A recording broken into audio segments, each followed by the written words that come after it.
Hey guys, Ash here, Raid Shadow Legends. Welcome to the video. Glad to have you all here with me today. Sending some love, some positive vibes your way, especially if you need it out there. Hey, it's going to be a long video, but it's going to be a great one. We have the annual top 100 champions as chosen by me, the mediocre Raid Shadow Legends talking head YouTuber, to share with you guys. This is actually a really fun list to put together, and this year, things have changed a lot, probably more dramatically than any other year. Obviously, with the addition of Mythicals throughout the year, there's been a lot of good ones, but not just Mythicals, there's some epics on the list. There's one rare on the list. I'll give you any guesses on who that is. You got to be kidding me. Do people tell you sound good? Yeah, everybody around here has been saying that I'm good. Okay. But, you know, overall, this is my opinion. Honestly, there probably could have been 200 champions that could have, you know, make a legitimate case, or even more, that could have been on this list today. But these are my choices, and I wanted to rank them because I'm a ranker in life. I like to rank everything in order. I've told you guys that before. That's why I have so many damn ranking videos here on the channel. But I couldn't rank these, not because it's impossible, but it's stupid, especially on a list as broad as this, because there's so many supports, revivers, debuffers, damage dealers. How do I rank, you know, the best damage dealer compared to the best reviver in the game? So instead, I decided to go ahead and separate them by affinity. So if you're curious on one of your favorite champions, if they did make the list or what I have to say about them, I'll have the timestamps of the 4 affinities for you guys in the show notes below, or on the timeline, I guess. And hey, speaking of affinities, in case you missed my last video, a lot of info on affinities that even veterans probably can glean something from. So check that out. I'll link that as well. Maybe a shorter video for you guys in the description of this one. So without further ado, let's jump into it. Crack open your favorite beverage, grab a snacky, and let's get on the way here. By the way, my favorite beverage that I will be sipping, you probably noticed it. I'm so addicted to these stupid orange Ultra Sunrise Monster energy drinks. I just want to say, this is certainly not sponsored. Don't form the habit that I did. I don't know what it is. I feel so pathetic admitting this, but I'm like, I've been drinking these stupid things, too many of them, for 8 years. You know, I don't think I'm gonna croak or anything, you know? Some people will like absolutely lecture you on energy drinks, but don't start with energy drinks. I wish I could quit them. It's so pathetic to say. There it is. That's my soapbox moment. So I'm going to be a hypocrite and sip on that throughout the video. Maybe they just understand that life is pain, and if you smoke something or take a pill, it'll go away for a while. I'll drink to that. All right, guys, let's start in no particular order. These are my spirit affinities. And I will say there's 22 spirit affinity champions on the list. There's about 40 voids. So I didn't plan on that. So I actually think the ratio makes a lot of sense because voids are generally, you know, power-wise a bit better. Obviously, they should be. They're damn more expensive, right? Yes, exactly. Anyway, here it is, starting with Teodor. Teodor the Savant, obviously going to be on the list. This guy's got it all. He's tanky, he's defense-based. He's got an AoE with a decreased speed on the A1 that not a lot of people talk about. Again, he's tanky. He's versatile. You can use him in teams other than just like poison combust teams. Again, with that decreased speed and the increased speed on a 3-turn cooldown, but of course his claim to fame is the 2 poisons, poison sensitivity, and the combustion, the activation of poisons, and HP burns on the enemies. He also is placing a weaken if he doesn't activate. Really, really good champion, obviously, on speed teams or just in general. Fantastic first champion on the list. Number 2 on the list is actually going to be Skeletor. I'm just joking. I want to make sure you guys were paying attention this early on here. My emotions! My emotions! Number 2 on the list could be top 10 overall in the game, and it's good old Newt, or Nut, as I call him for the first 2 months in the game. This guy's amazing. He's insane. He's got the best enemy max HP ability. Because it's a 3-time hitter on his A3 ability, he's just so freaking good. His A1 is amazing. Great turn meter control. He's got the freeze for Fire Knight hard, or just control in general. They broke the mold when they made this dude. He has a counterattack on himself, leading to more attacks with the A1. He's got the decrease attack. He's got the weaken. He's dealing 100% damage on counterattacks. Normally it's mitigated by 25%. That's not the case with Newt. There he goes. He's the boss killer. He's a champion that, I'll just say it in case anybody's not aware, if you get a duplicate Newt, You know, you get two nuts, definitely build the dupes. Never empower this dude. Never empower this dude, man. You're going to benefit so much from having duplicates of him. I know there's like 90% of the viewers out there being like, dude, shut up. I would love one newt, or maybe two, because he was a fusion in the past. Number 3 on the list is going to be an oldie, but certainly still one of the better supports and revivers inside the entire game. It's Duchess. Duchess kind of fell out, you know, some players at least say that for a while. I never thought she did. She's got a speed on the aura. Fantastic. It's all battles. She's super tanky, 22k on the HP. She's got a great A2 ability with the increased attack, the block debuff, the perfect veil. It's nice to have a reviver with the perfect veil, the block debuff, and the increased attack can set up anybody on your team. She's great for Hydra. She's great for the arena. She's great for progression anywhere. She's great for endgame anywhere. Just an all-around beast of a freaking champion. She got the revive, a great revive, one of the best revives in the game, 4-turn cooldown, 70% HP, and the damage mitigation with the veil. She has the ethereal ways passive. That's damage mitigation on AoE attacks, 15% on bosses, 25% otherwise. I love Duchess, man. She's just really still top-notch in terms of support and revivers out there in the game. Next up, number 4 on the list is going to be none other than Feral the Barkhorn. Christmas tree. What's up, Feral? Dude, I've said this before, but my man looks so angry. He's that curmudgeon. He's like a Grinch, right? Ebenezer Scrooge over here. Not in the Christmas spirit, Feral. All right, I admit it. I like Halloween. But either way, man, I wish I had this dude. I wish I did. He evades me. I'm jealous of anybody out there watching that has this guy. Congratulations. He's got the decreased speed. He's got the decreased accuracy and the block buffs. Great for Hydra. Just one of the best champions in the game for Hydra, but just against bosses in general. He's got the increased resistance. He's got the perfect veil as well on a 4-turn cooldown, which is the standard in the game. He's got this passive that is bonkers, specifically if an ally is under 4 or more buffs, which is easily obtainable now in the game where everything's about buffs and buff extension, increases their damage dealt by 20%. That is absolutely bonkers. That's like a 9-piece protection with 4 buffs up all the time on this dude's passive. Maybe not the best comparison, but just an absolute game changer for any account. Early game, mid game, end game. This guy is way more than meets the eye. I think some people just kind of gloss over that passive, but he is just one of the best champions out there in the game. Number 5 on the list is going to be my man, Androck, the first mythical on the list. Androck the Glorious is really good. Some people don't like him that much, but I think maybe he's misunderstood. I'm not going to go over every mythical's every single ability because we'd be here for 15 hours, I feel like, especially given me and how much I can ramble and talk endlessly. He's got a decreased defense. He's got a buff extension. He's got 3 or 4 buffs on a 3-turn cooldown, makes him an insane candidate for a protection 9-piece set, get more damage out of everybody, similar to Feral the Barkhorn, right? But just vis-a-vis the protection set. The resistance, the strength, and the continuous heals, more continuous heals if they're less than 50% HP. He's got this really wild passive here. In critical hits inflicted by allies with no cooldown, fills the turn meter of all allies by 5%. That is insane anywhere in the game, everywhere in the game, specifically against Chimera Clan Boss. He's got buff removal on a 3-turn cooldown. He's got block bust for Hydra Clan Boss. He's got 3 incredible debuffs on a 3-turn cooldown. You can put him in feral gear if you wanted to on his alternate form, depending on what you need on your team. He's got Enfeeble, he's got decreased resistance, and he's got Weaken.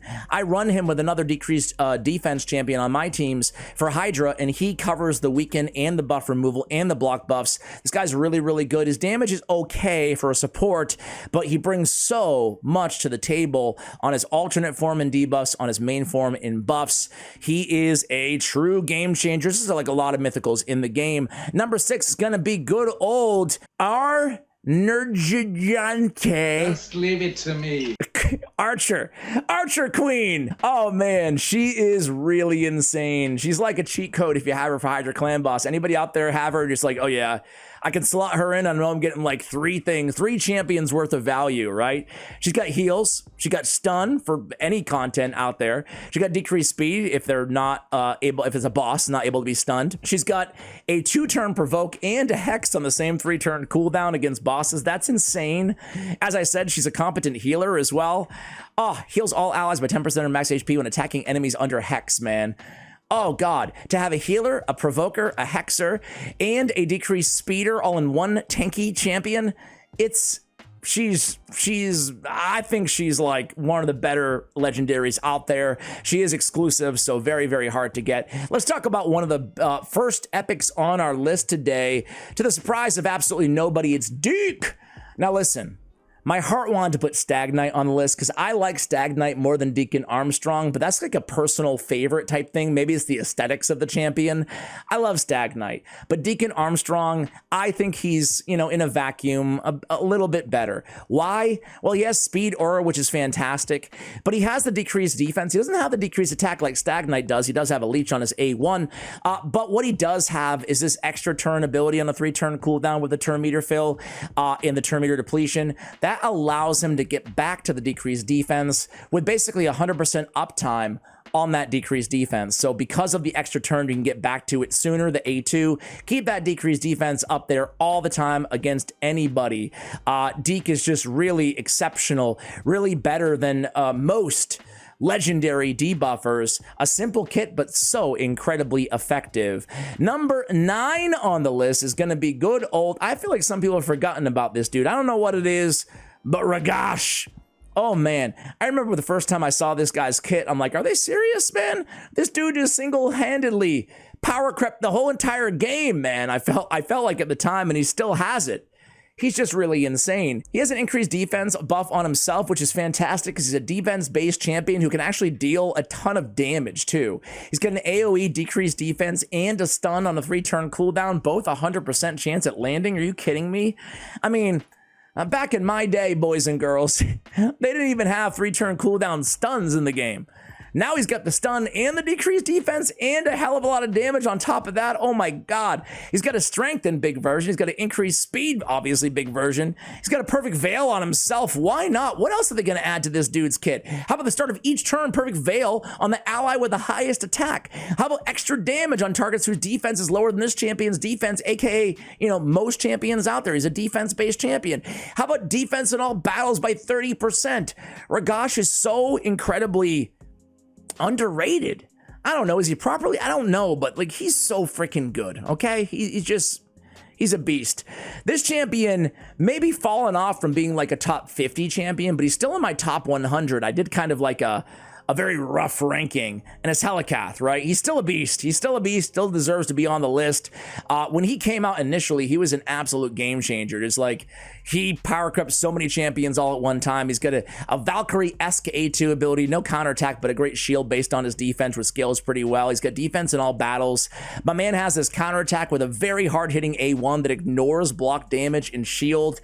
Oh, so many times that comes in handy. And then he's got this insane A3 ability. It's the block damage on the 4-turn cooldown. When that gets removed or expires or whatever, in any way off your champions, it's going to be replaced by the big version of an increased defense for 2 turns to help basically, get you back to the block damage for another 2 turns. Man, Helikath, a lot of damage. One of my favorite defense-based champions. A great counter to champions like Taurus out there with the block damage. But really more than that too. He's a real force to be reckoned with. You can certainly use him basically anywhere in the game. Let's talk about another mythical here, guys. It is a pretty simplistic mythical, I think, compared to a lot of the other ones out there, and it's Geral Blood Maul, excuse me. Geral is a beast. You know, a lot of people don't talk about her base form because she's known for her insane alternate form, but her base actually provides a lot of support for a lot of players out there. She's got a provoke on a 3-turn cooldown. She has unkillable for 3 turns on herself. That's a 3-turn uptime, 100% uptime on the provoke, or excuse me, on the unkillable rather. She has a block buffs on, or remove block buffs, excuse me, on all allies. She got the ally protection on a 3-turn cooldown and a shield. Not bad at all, but man, her claim to fame is this second form, one of the best damage deals when we talk about Spirit Affinity champions out there in the game. She's got a Calamitous Maul, very hard-hitting ability that ignores target's defense on a 3-turn cooldown, but she has this Magma Slam, and that is her claim to fame. It's an AoE attack that has a 20% chance of repeating that attack.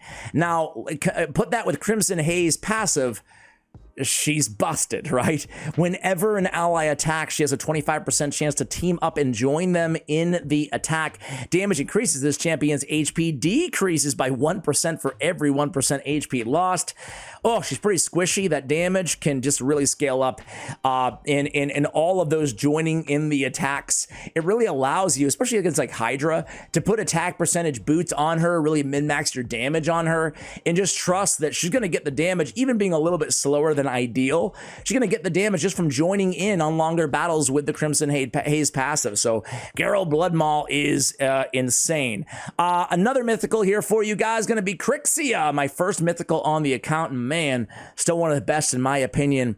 She has a cool kit. I like when mythicals are like this, when they have like one set of skills on one side and then the inverse on the other side, and she has just that. On her A2, she's got decreased resistance and a block buffs with a turn meter fill. On the other side, she has the opposite. Increased resistance, block debuffs, and a turn meter increase. On her A3, she's attacking all enemies, removing their buffs and increasing, the cooldown of all their skills. A decrease would be really bad, but she increases the cooldown of all of their skills. She also is immune to stun. Sorry, Armands. Life is over.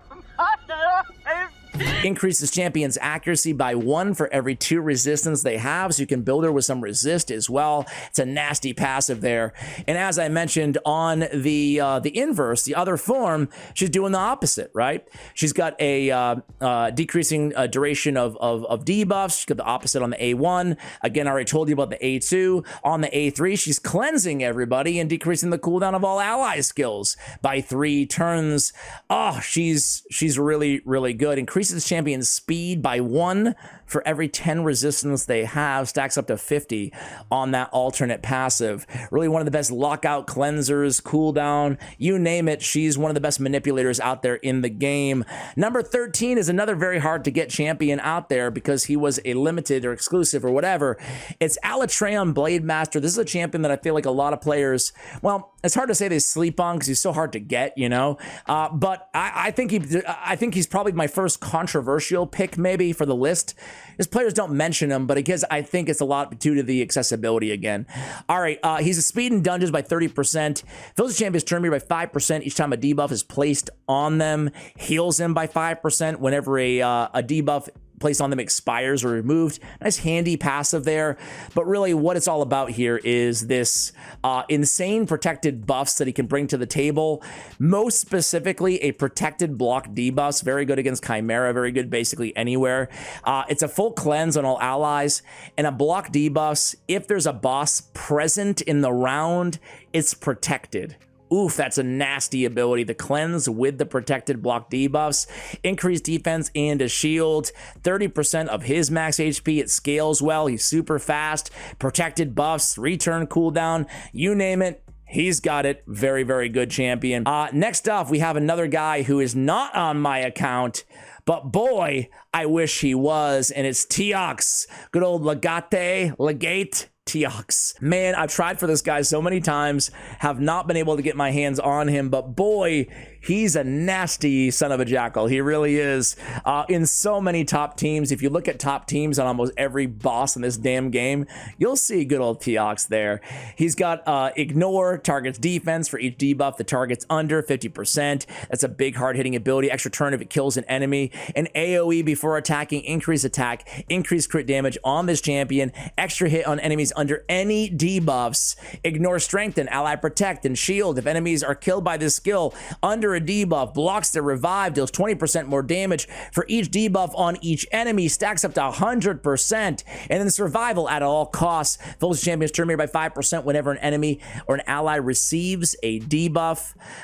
That's really nice to have, but these unity bonuses, 25% chance to counterattack whenever an ally is attacked by an enemy under a debuff. On his A1, the ally with the highest crit damage will join the attack. The damage dealt by this champion, the ally joining the attack, will be increased by 10% for each debuff on the target, up to 100%. This is where all the magic starts happening, how you can amplify the damage of your team, decrease the damage the champion receives from enemies under debuffs, and all allies are immune to sheep on the A3 as as well. Really, really good champion. I wish I had him. The next one might also be kind of a controversial choice. I don't know. You guys let me know if you agree or disagree with this choice, but I stand by it, and it's Fenix. You guys know how much I love this dude. He is an epic champion, and I think he really belongs on the list. Listen, ally attackers, counterattack, but really ally attack are everything in this game in so many areas. And whether it's a blender comp in the arena or just ally attack anywhere, he has not just a block revival, very unique A1, I think a 4.1 multiplier, very, very, very big multiplier on this A1, one of the strongest A1s in the game, even not just among epics, among anybody, right? Hits so hard, blocks revive. He also brings a decreased speed and a decreased defense. He has an AoE as well that hits pretty hard. In the world where ally attack is everything, Fenix is one of my favorites out there in the entire game. A nuisance, a menace in the arena as well. All right, number 16 on the list is going to be Molly Tankard. I love Molly so much. I still do. She's fast. She's tanky. I mean, she's Tankard after all. Why didn't I think of that? She's got a burn on, or excuse me, she got a damage increase. She got kind of a weird A1 where her damage increase if the target's under a burn. I will say this, for a champion who only has one attack and no other damage coming out of her kit, it is actually a pretty hard hitting A1 ability. The damage can add up over time. One of my favorite Hydra Clan Boss champions in the game, honestly, guys. She has a 2-turn provoke chance, 50% chance, but she has a 50% chance to 2-turn provoke in the arena too, or anywhere else. That's really, really powerful on a 3-turn cooldown. But what I love most about her is the passive, in the fact that she's such a strong provoker and a reviver, right? It's so hard, impossible. Who else has a provoke and a revive in this game? It might just be Molly Tankard. Like an AoE provoke. I might be wrong there, but like it's a really interesting and hard to get combo, and she has it. The revive is like not the best in the game. It's not the worst in the game either. There's block damage, nice turn meter fill, and survivability. But this rowdy crowd is what pushes her over the edge to still be top 100 after all these years in the game. Fills the turn meter of all allies by 15% when this champion's hit. Hit by a boss, 25% turn meter fill on a 1-turn cooldown can happen every time between her turns. That's a lot of turn meter. I mean, we get excited about a 25% turn meter fill just in general. She has it like built into her passive, and she's getting hit a lot because she's a provoker, right? So I really love Molly Tankard. I feel like she doesn't get quite enough credit. You know, I know there's new, shinier toys out there, but man, Molly is still, to me, just incredible. All right, Monkey King. Of course, Sun Wukong is going to be on the list, guys. I mean, he's nuts. He's nuts. He's so good. He's got the stun on the A1. He's got an insanely hard-hitting A2 ability. I need to tell you guys, got the excess damage. I've been there. Odds are you've been there. Going against a Sun Wukong team like in the arena, and you think you have the battle won, and he comes back to life, and he hits you with the Staff of Wonder, and he wipes your entire team out. It's nasty. He's great against the like UDKs. He can sheep them and get them out of the equation. He's got one of the best, like he's amongst like 3 or 4 champions in the game that has an AoE buff steal like this. Gamaran most recently, who I actually flirted with putting on the list, but I didn't. I don't want to be too crazy, but part of me thinks that he might deserve it. Anyway, I digress. Block Bust on a 3-turn cooldown for 2 turns as well. Really good all-around champion, just an insanely good and also annoying at times passive, coming back in 3 turns. 3 turns, not 3. It just like he's just back with 100% turn meter. Like, man, he's really cool. I love that they added him to the game, and I love that he was a free champion as well. Certainly, probably a main piece of a lot of accounts out there, rightfully so. Next up is going to be just one of the better guys out there, Grand Oak, Patrick, however you want to say it. Either way, he's a boss. He's got speed in dungeons. He's got a really nasty A1 ability that a lot of people overlook. It's a 50% chance when booked of decreasing the cooldown of a random ally's active skills by 2 turns on an A1. Listen, we talked about how powerful ally attack is in this game right now, and I always say this, but every time a Grand Oak comes out in this game, every ally attacker's value goes up like 0.5% or something, because this like will proc on an ally attack. That just has an absolute snowball effect of reducing cooldowns of ally skills Really, really good A1. He's got an ally attack. Speaking of ally attackers, he's got a fully restores max HP. He's got a continuous heal. He's got a turn meter fill. He's got a full cleanse on a 3-turn cooldown, an increased speed on a 3-turn cooldown, and he has Grand Oak's magic. Oh, what a nasty passive. At the start of this champion's turn, place a buff on every ally, exactly what they need. Your attackers get increased attack. Your defenders get increased defense. Supports get increased accuracy and a shield on the HP units. Why not? Oh, what a sick kit. Every one of his abilities, you're like, oh, that's nasty. Ooh, that's nasty. Ooh, that's good. And then that passive, you're like, what? What? This guy is a beast. All right, number 19 on the list, guys, is going to be a newbie at the time of this recording, at least. It's weird. I actually see a bit of mixed reviews for Stock the Broken. I am unabashedly unapologetic when it comes to ranking this guy as high as I do. I think he's fantastic. I really do. He's a great healer and a great damage dealer. And he's tanky. He's got speed in all battles. He's got a damage inflicted by poison, HP burn debuffs will ignore block damage and unkillable, which is kind of handy and unique to have as well. Whenever allies attack enemies with destroyed HP, increases the damage dealt. He's got an AoE ×2, 3-turn cooldown, instant activation, poison and burns, and all continuous heals. Second hit, destroying 8 max HP. He's got another AoE 3-turn cooldown, 2 poisons. If the target's under a burn, make it 3 poisons. He's placing not 1 but 2 continuous heals on all allies, so we can go back in there with a big instant activation of the poisons and the heals. He's a great healer. He's a great damage dealer. He's got I just think he's great. I think he's a great champion. Sure, if you don't need poisons, activations, and healing, then yeah, I guess you don't like him, but I don't understand why some people throw a little bit of shade at him. On my review on him, I got a few like, he's not that good.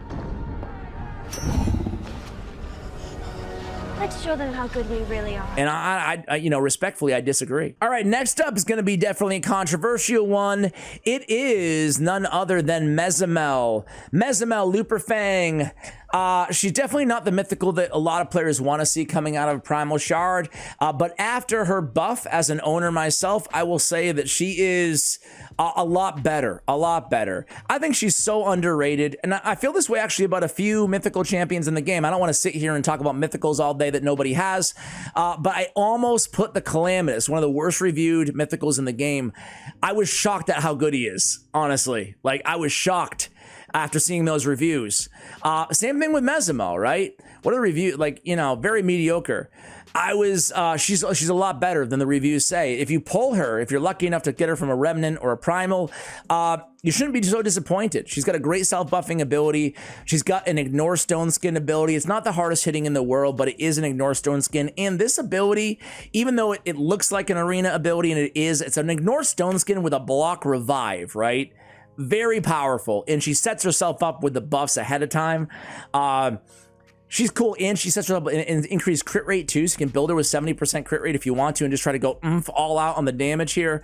But let me tell you, this Scarlet Crescent, it hits like a truck against bosses in PvE content as well.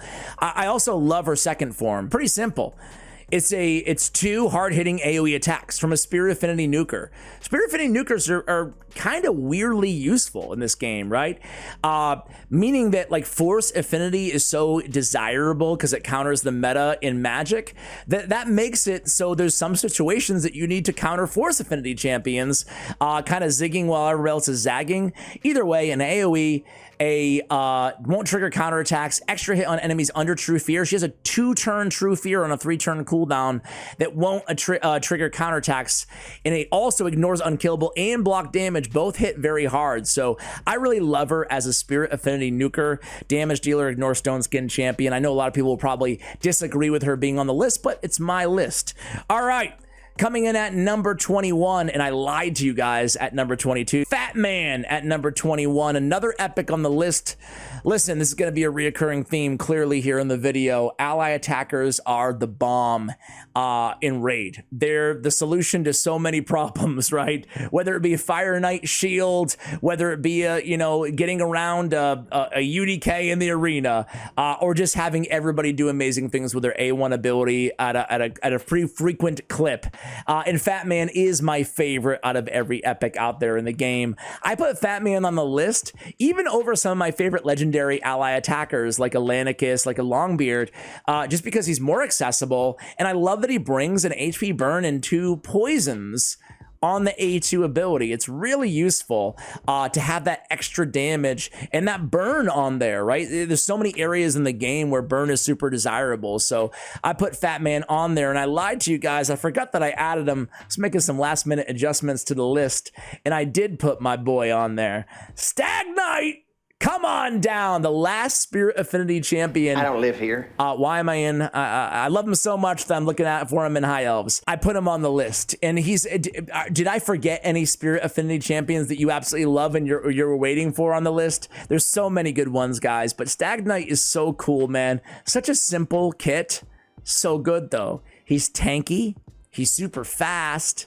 He's got the increased accuracy if anything gets resisted by an enemy.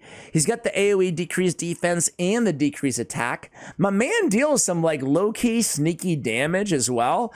For an attack-based champion that has an 859 base attack, he's not a damage dealer, but he can. He's got a decreased speed on his A1. It's actually a really dependable one because each hit has a decreased speed chance of a 50% when booked, so pretty dependable, and decreased speed is one of the best debuffs out there in the game. So he has 3 like really essential debuffs in a very simple kit with great base stats. I love me some Stag Knight. Let's go on to some Force Affinity champions really quickly here. Who did I snub? Let's just do this in real time. I don't know. Martyr was like the GOAT back in the day when I started playing this game. Everybody wanted Martyr. She's still good. Valkyrie and Martyr were like the 2 best champions when I started playing Raid. Like those are the two that everybody wanted. And Teodor, right? So it's weird to not have them on the list. I love Kaja. Obviously champions like Aislinn. There's a lot of good champions. Varl the Destroyer, one of the better damage dealers out there, right? So certainly can make the case here. Anybody in the Sylvan Watchers that I snubbed. And Lady of Irith is actually a lot better after a buff, but I don't think she would make the list. Genzen. Sorry, YST, bro. Sorry, man. Genzen, Kyoku, Gamaran. Oh, those are all really good champions, but, you know, there can only be 100. What? Did that make any sense? No, it didn't.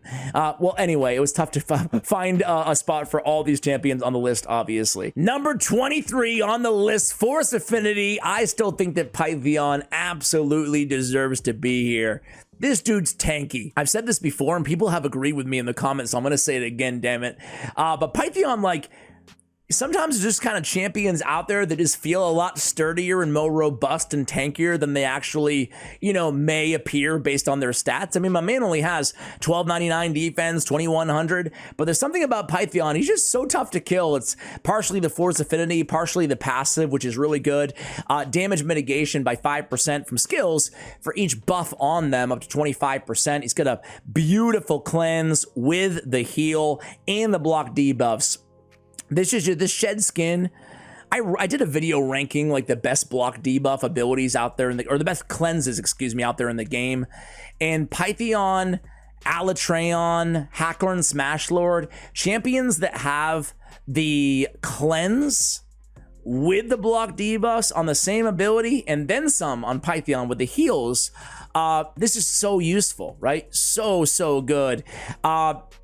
Also, he has the revive, obviously, again, with that passive. He's just a really tanky, great support reviver in the game. Next up is going to be an epic. It's good old Geomancer, he's still on the list, guys. Of course he is, man. Geo still got it. He's got the AoE. He's got the decreased accuracy, hard to find. He's got the really good A2, sneaky good A2 ability where he is removing all their buffs, stealing their buffs if they're under the burn. He's got the quicksand grasp, again, very good ability. Fully depletes their turn meter, fills his turn meter. He's got the 3-turn burn and the 3-turn big version of weaken on a 3-turn cooldown, and all that damage that comes from the reflect vis-a-vis the stone guard on this passive. He is the boss killer. You love to love him. It's Geomancer, HP in all battles as well. Coming in at number 25 on the list. We're 25% through the video here, guys. It's going to be Harima. Harima is a monster of a champion. I want to make sure I mean this before I say it, but I think she's my favorite Force Affinity nuker in the game. Is she? I hate to even say it, but I love allas, but Harima would be my number 2. She's so incredible, and this passive is so incredibly useful. She just has to sit there on the team. She doesn't even have to do anything. For the arena, mitigating ignore defense effects is incredible. Moreover, the champions from Demon, I mean, this is just, I'm not going to read it all to you guys, but this is just so good, this passive. And even the ignore defense effects, that can pertain to bosses as well. Like, you know, Ice Golem, he can ignore 50% or 100% of defense. That also works against situations like that, right? An AoE provoke that's hard hitting, a triple hitter with the activation of the AoE. If you kill an enemy is always a threat. She's super tanky. She's got a decrease attack on her A1. Just the passive alone is insane. You add all that damage and everything else to instant activation. The provoke can be great for Hydra as a provoker and a damage dealer. Great against bosses. Great everywhere in the game. Really, really, really good Force Affinity nuker and controller and so much more. Number 26 on the list is going to be still my favorite bomber in the game. Maybe my second favorite, but my favorite realistic bomber is Nishak Verminlord. Nishak, the Christmas fusion or whatever, 2 years ago, was it? Was it 2 years already on this dude? Or was it 1 year? Who was last year? Pixneal was 3 years, right? Hey, who cares? Who cares? Places the bombs, the extra turn, the bomb damage, the reduction of the bomb duration allows them to activate. And that's obviously the problem with bomb champions is we need the 1-turn activation. 2 turns is too long. It can be cleansed off, right? Nishak has that. He also has the bombs on the A1 on a triple hitter. He's just S tier in the arena, especially against Stoneskin. He's S tier against Bommel, who's the most difficult, arguably, I think he's the most difficult Doom Tower boss. Do you guys agree with me there? Just really insane. And then all those rat plague poisons that's replaced, or bombs that are replaced with protected poisons. Oh, he's a really, really cool champion. I love that dude. Coming in at number 27 on the list is going to be Arbas, the Stone Thorn. Man, she looks freaky on that alternate form, right? Speaking of bomb champions, she's actually the best bomb setter upper champion in the game because she has an increased attack, which obviously gets more bomb damage, increased accuracy, which helps with the accuracy threshold, and the turn meter filled by 30%. That is the perfect bomb setup, but it's just a great ability in its own right as well. She can remove buff from enemies. She got a revive on death on the 3-turn cooldown.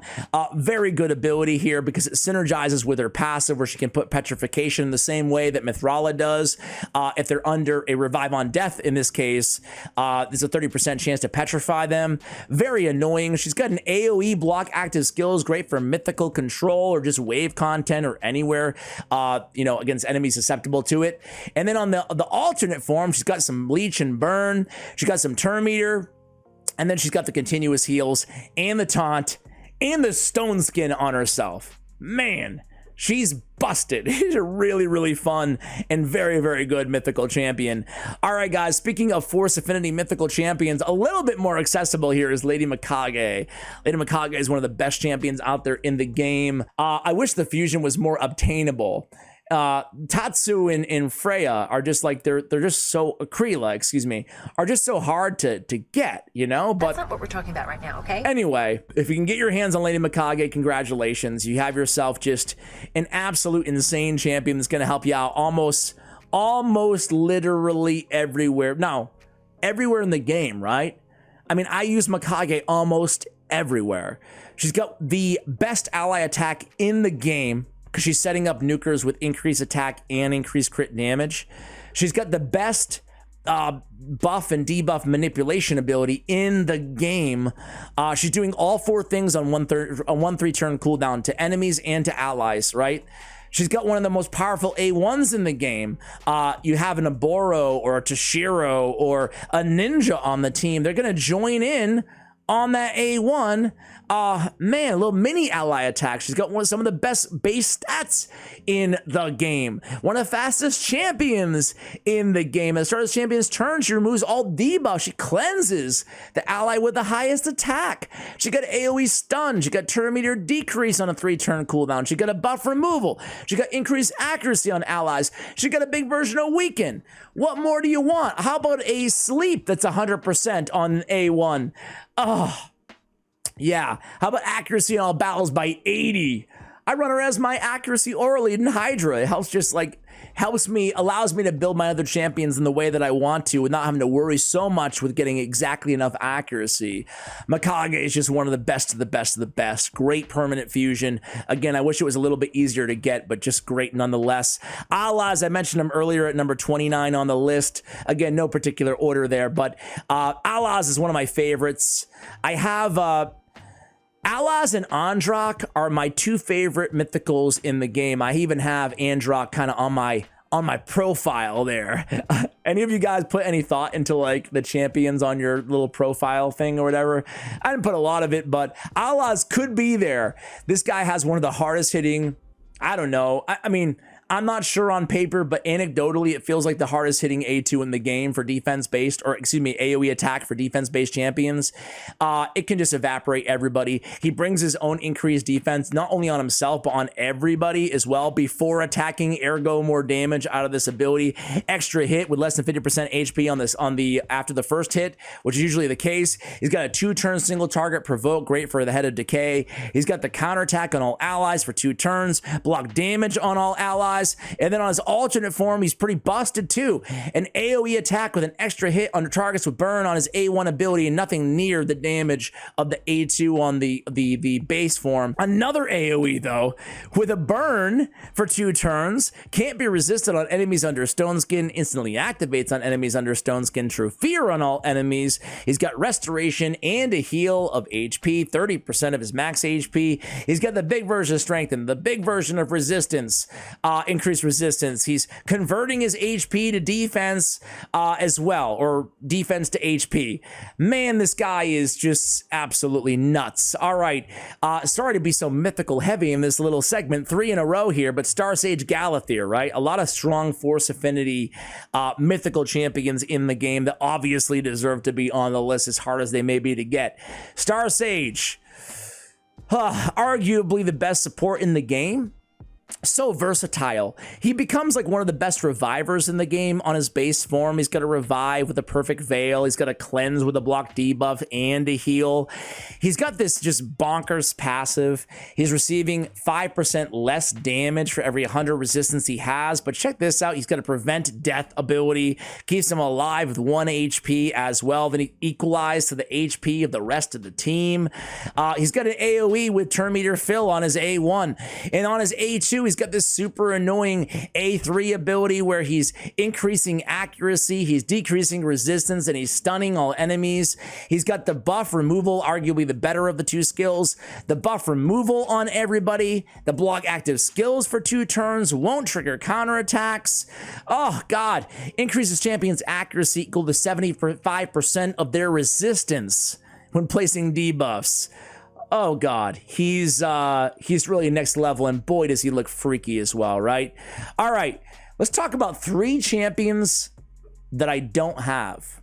3 champions in a row that I don't have. Starting with Glaciad. Glaciad the Meltwater, excuse me, mouthful on this guy's name. He's kind of like, a lot of people compare him to the Force Affinity version of Duchess, right? First of all, base stats, very good, very fast. He's super tanky. He's got a freeze on his A1. He's got the increased attack on all allies. He's got turn meter fill, and he's got a perfect veil on a 4-turn cooldown. So he doesn't have the block debuffs, but he has the turn meter fill. On his revive, again, a 4-turn cooldown when booked. He's got a decent-ish revive. Not that good. It's a 40% HP, 25% turn meter. That's not good. But also has an increased accuracy, increased defense on all allies for 3 turns. And these buffs will be replaced, excuse me, even if no allies were revived. So that basically means increased defense, increased accuracy. These also adding to his kit, even if you don't plan on anybody dying. But if no allies were revived by the skill, he grants an extra turn. That makes him, in a lot of people's eyes, and I'm not saying my eyes, I'm just saying, some people are saying, I hate when people say that. Some people say, like, that's like a cop-out of saying that, like, I feel that way. But either way, because he has that extra turn, you guys know how much I love extra turns, it allows him to be potential 3-turn perfect veil champion, right? That's nasty. That's nasty, right? Allies under perfect veil placed by this champion deal 10% more damage. And then allies under perfect veil placed by this champion deal an additional 10% damage to enemies under veil or perfect veil. So instead of damage mitigation on the passive, he has damage increase on his passive. You guys can let me know in the comments below if you think he's better or worse than Duchess. He has the same aura as Duchess as well. Speed in all battles, 19%. Oh, I would love to get my hands on that dude. Very, very nasty. Whether or not he's better or worse than Duchess, he's really good, right? Regardless. Another champion I don't have, it's vulcanos Fumer. Oh man, this guy looks so cool. Man, I've tried for him a few times. This guy just wrecks in the arena, but he's really good everywhere. Each time his A1 is used, permanently increases the damage inflicted by 10% up to 100%. 50% to counterattack on the burns, and AoE fear for 2 turns. Can't be resisted if they're under a burn. And then the demolition burn, a 2-time hit or damage inflicted increased by 10% for the turns left remaining of any HP burn debuff. And then the the unity bonuses. Damage received by this champion is decreased by 50% while the skill's not on cooldown. Each time a burn is activated on an enemy, 50% chance to decrease that skill's cooldown by 1 turn. If the target is under a burn, this attack, which hits very hard, will ignore Stone Skin, Unkillable, Ally Protect, block damage, and then whenever an enemy receives a buff or has their turn meter increased, we have a 50% chance of placing a burn. If an enemy already has a burn debuff, 50% chance to instantly activate it. Burn debuffs placed by the skill cannot be resisted by one faction ally. You can see how this synergizes with the A3. Each time a burn debuff activates on an enemy, this champion gains 5% ignore defense and it stacks up to 100%. So building a tanky team with this dude is insane. Block revive debuff on enemies killed while under burns. Oh, demon spawn only teams with this dude are a thing, and unlike any other Unity champion out there, they're a real force to be reckoned with. Vulcanos was the first time that I've seen Unity teams in top like Platinum Arena, right? It's still not the most popular, but it becomes possible because of how powerful those burn synergies are with him. Very, very good. Third legendary in a row, number 33 on our list that I don't have, is High Mother Maud. Ooh, she's so good. I can't wait to get my hands on her. Some people think she's like just all right. I think she's incredible, right? Decrease attack on her A1. And AoE, decrease the duration of all enemy buffs by 2 turns. That's polymorph proof. It's very good. It gets rid of most buffs. Some might argue it's better than remove all buffs from all enemies, increase the duration of all ally buffs by 1 turn, and then heals all allies by 20% of her max HP. It's an insanely good ability. An AoE revive, if an ally's defense equal to or higher than this attack, an increased defense on them or an increased attack, whatever they need, 4-turn cooldown, removes a random debuff from all allies at the start of this champion's turn, a Tawana Rock passive on top of all of that. Dude, I'm looking again because I don't have her. I just get to be reminded sometimes of champions you don't have how good they are. Golly, she's freaking good. I think she's insane. I can't wait to get her. It just like feels like it's going to be forever, right? Because I go for the fusions. I don't have a lot of leftover fragments. Any of you guys out there have her? Let me know what you think of her. Am I too high on her? Let me know. Next up, 34. A champion that I do have. It's UDK. Yeah, my man makes the list.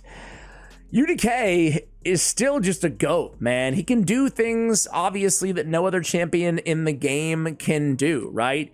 The too awesome to die is like one of the best ways to protect your team.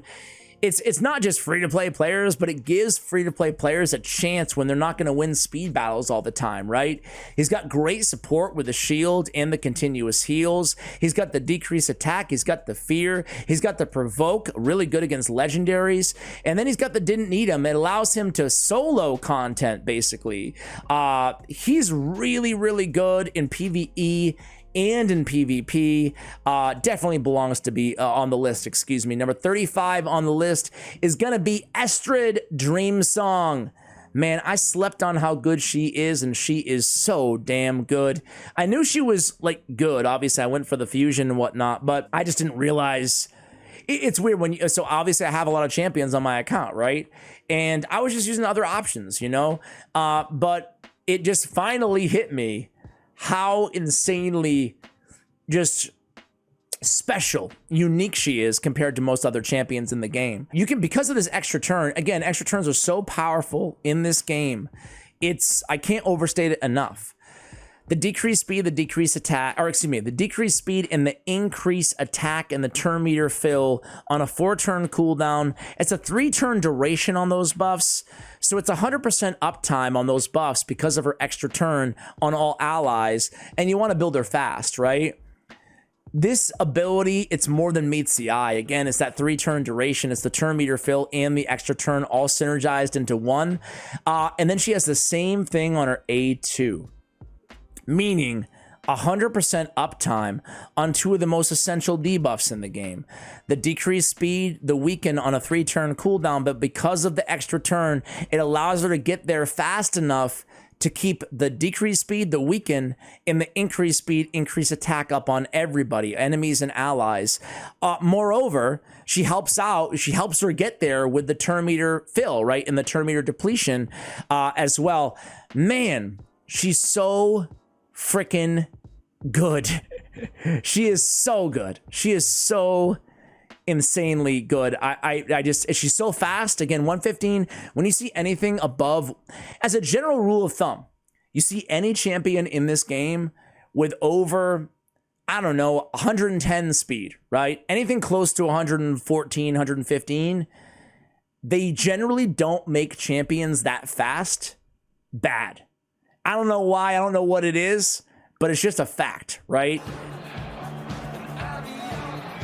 Like, even Lady Kimmy, who's not on this list, but very well could be, she's just so good. And those base speeds, it's almost like a soft indicator that, oh, this champion's going to be something special. But ESTD is just, she's just so good, man. I underrated how good she would be with those extra turns. To have a champion bring those debuffs and the increased attack and increased speed, just all of those together, it just ends up to be like covering the job of 2 champions with 100% uptime on everything, and it's busted. All right, number 36 on the list is going to be good old Wixell. Vault Keeper Wixell. Yeah, he's nasty too. Forget just clan boss, you know, Hydra and old school, but like that provoke on his A1, that decrease attack, that one of the best provokes in the game, one of the best provokers in the game because of this A1. 100% provoke on his A1 ability? Dude, like, that's nasty. That is nasty. And props to the community for making this champion, right? An AoE decrease attack, the increased shield. We know his kit. He's got the 2 intercept stacks on an ally, the increased defense and the shield on all allies on a 3-turn cooldown. Man, I feel like he is just... he's so good. He's underrated. Well, maybe not. Maybe he's properly rated. Similar to ESTD, I underrated how good he would be when he actually went into the game. And that's number 36. I'm going to try to pick up the pace a little bit here as we get to the Magic Affinity because we're almost an hour in. We're only like a third of the way through the list here. My poor editor, Osama, I love you, bro. I love you, bro. Maybe that's what they mean when they say love hurts. What better way to start Magic Affinity than good old Lazarius? He is the Lizardmen mythical that a lot of people want to get their hands on, and for good reason. He's got a really nice support on his base form. He's got the turn meter fill, he's got the decreased turn meter of enemies, the increased attack, and the strengthen. What an ability here, right? And then he has the AoE, the block debuffs, and the decreased duration of all buffs on all enemies. Again, polymorph proof there as well, at least the decreased duration. Really good for Hydra as well. A lot of people I see in the comments sometimes saying, Ash, he's not good against Hydra. He deals no damage, bro. That's because people think of him in this alternate form in the arena where he does deal a lot of damage. He self-buffs and has a great thing where he reduces the cooldown whenever he kills an enemy, kind of a built-in, I don't know, built-in little mini Yameko ability type thing going on, right? Very good damage, just very good nuker in his base form. He hits different, right? But he's good in every area of the game because you don't look at him as a damage dealer in areas like Hydra, or if you want to use him as a support. You look at him for bringing 2 essential buffs on a 3-turn cooldown, turn meter increase, turn meter decrease, buff removal, block debuffs, right? Places a block debuffs, and then after attacking, places a block buffs on all enemies, right? But you look at him as a reviver. Getting all of that out of a reviver, and where is it? At the start of the champion's turn, where the heck is it? Oh, at the end of the champion's turn, revive a random ally with 50% HP and 50% turn meter. All he has to do is take a turn, right? Having a reviver who brings all of that to the table, right? Very good. Oop, as I spill my drink all over my phone. Stupid monster energy, man. See, you get jittery. He's insane. Great damage dealer, great control, great buffer, great support. Great everything. All right, number 38 on the list is going to be good old Wallmaster Athorian. I love this dude. Some people might argue that he shouldn't be on the list, but I love him. Very simple kit. He's got block buffs and a decreased attack on a 3-turn cooldown. He self-buffs himself. Enemy max HP ability, hard-hitting ability, and another AoE on the A1. A simple kit, but one of my favorite enemy max HP champions in the game. 2 AoEs, just a great damage dealer. Because it's an enemy max HP ability as well, I've seen some people build him like a curse set, right? Get that Hex on there with 2 AoEs as well. I run him in Merciless, why not? I just love having a really strong damage dealer who also brings an essential debuff. I run block buffs in all my Hydra teams, right? I think it's the way to go, and Wallmaster is just one of the better ones out there. I run him a lot. Number 39 on the list is an oldie, but certainly a goodie. It's Prince Kimar, the quintessential reset champion with Seal of Magic, the second legendary I ever had on my account after good old Biggin, my first legendary. You never forget your first, ladies and gentlemen. He's got AoE poison. It makes him great for areas like Dragon, but really that reset is what he's all about. The turn meter fill on the reset as well as the full reset, not the 3 turns, it's the full reset straight up. And then that great A2, the removing buffs and the sleep. It's still a really solid opening move in the arena. He has speed in arena battles by 30% as well. He's kind of the jack of maybe not all trades, but he's got a couple trades in his kit, right? So the only downside to that sleep is that he does have an AoE that wakes him up, so you just got to be careful about that. But overall, one of my old school favorites in the game. Number 40 on the list is going to be none other than, you love to hate her. You love her, you hate her. But she never misses that leg day, does she, boys and girls? It's Trunda Gilt Mallet. Good old Trunda, man. No matter what Plarium does, they can't get rid of Trunda. She's still the best damage dealer for Hydra Clan Boss in the game. They messed around with this A2 ability. I don't know. What can I say? I could sit here and talk for an hour about how she breaks this game. She does so much freaking damage. She just does so much damage. Great. She's the quintessential damage dealer in the game. And what's even crazier is, for whatever reason, they decide to build the best damage dealer in the game, attack-based one, or one of them at least, with almost 23k base HP. Like, that's the thing that I always can't get over on Trunda. It's like, yeah, making her the best nuker isn't enough. Let's just, I don't know, throw her 23,000 HP. Why not? Why not? So there it is, Trunda. Hey, it's time for an epic, guys. It's been a minute. But this epic, heck, if any epic deserves to be on the list, it's certainly Ugo. She's still a beast of a champion. She got the leech, she got the decreased defense, she got the block buffs. Oof. Having the decreased defense and the block buffs on the same ability is fantastic.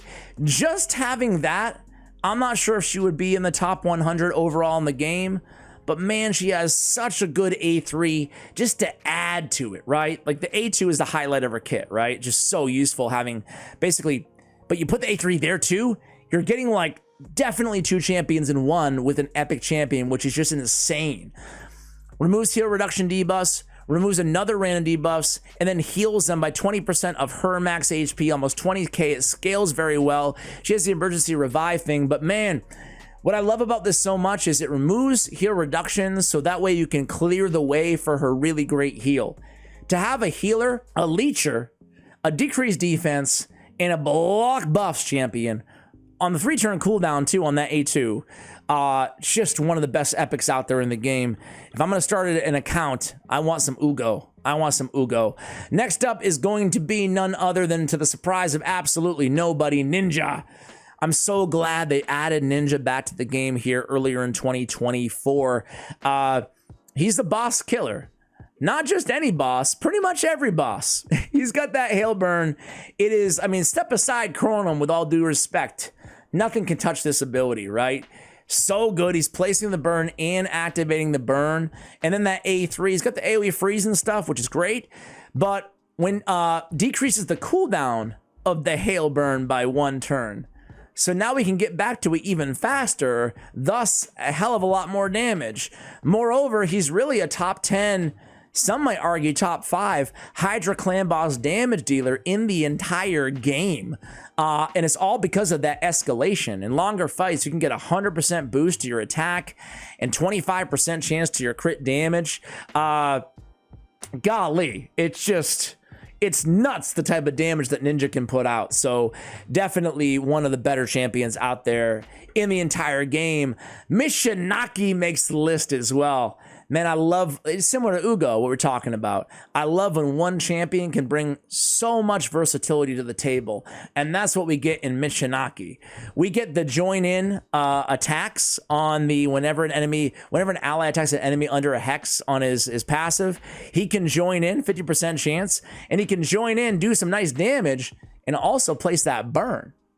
But really what we talk about when we talk about Mishinaki is his A2 and his A3.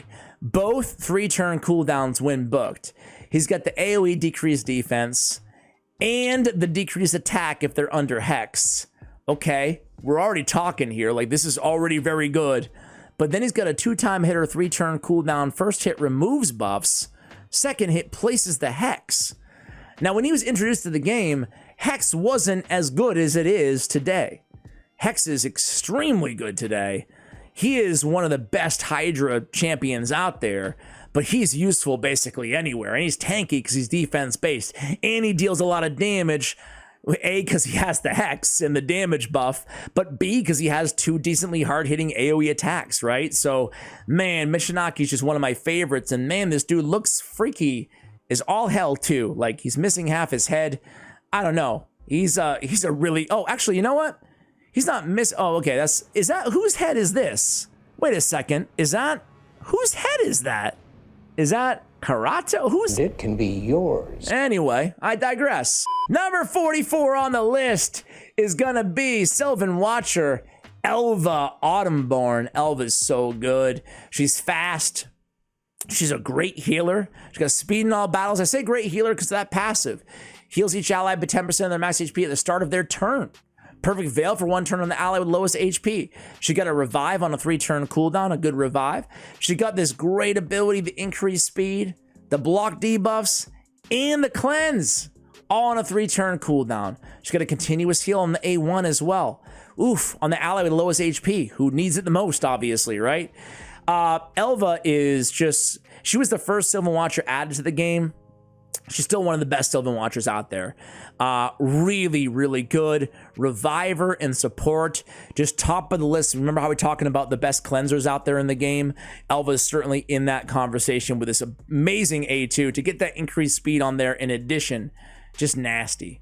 All right, number 45 on the list is gonna be, where are you, Artak? Where are you, big fella? Yeah, Artak. I love this dude. He's so tanky. You can build him in a few different ways too. You can build him to take advantage of the Burning Blood passive as a kind of a HP damage dealer. He has 3 AoE attacks. You can build him as a control champion in a stun set. He's got the burn placement, the burn activation. He's got the decrease attack as well. He's extending the duration of burns, which you love to see on your burners, right? So, I mean, you put it all together, you're just looking at a tanky solo. He can solo Ice Golem. He can solo the boss at the end. He's just really, really good. I use him, and I really absolutely love this dude. Number 46 on the list. It is, I want to say, and this is not going too far out on a limb, it's going to be the best attack-based nuker in the game. Well, best is a subjective word, but he is the hardest hitting attack-based nuker in the game. He's a solo machine. I used to use Baron everywhere to farm stuff, who's a great champion, and it's like a nice luxury to have, right? But still, Siegfried replaced him. He's just an absolute beast. He's a menace.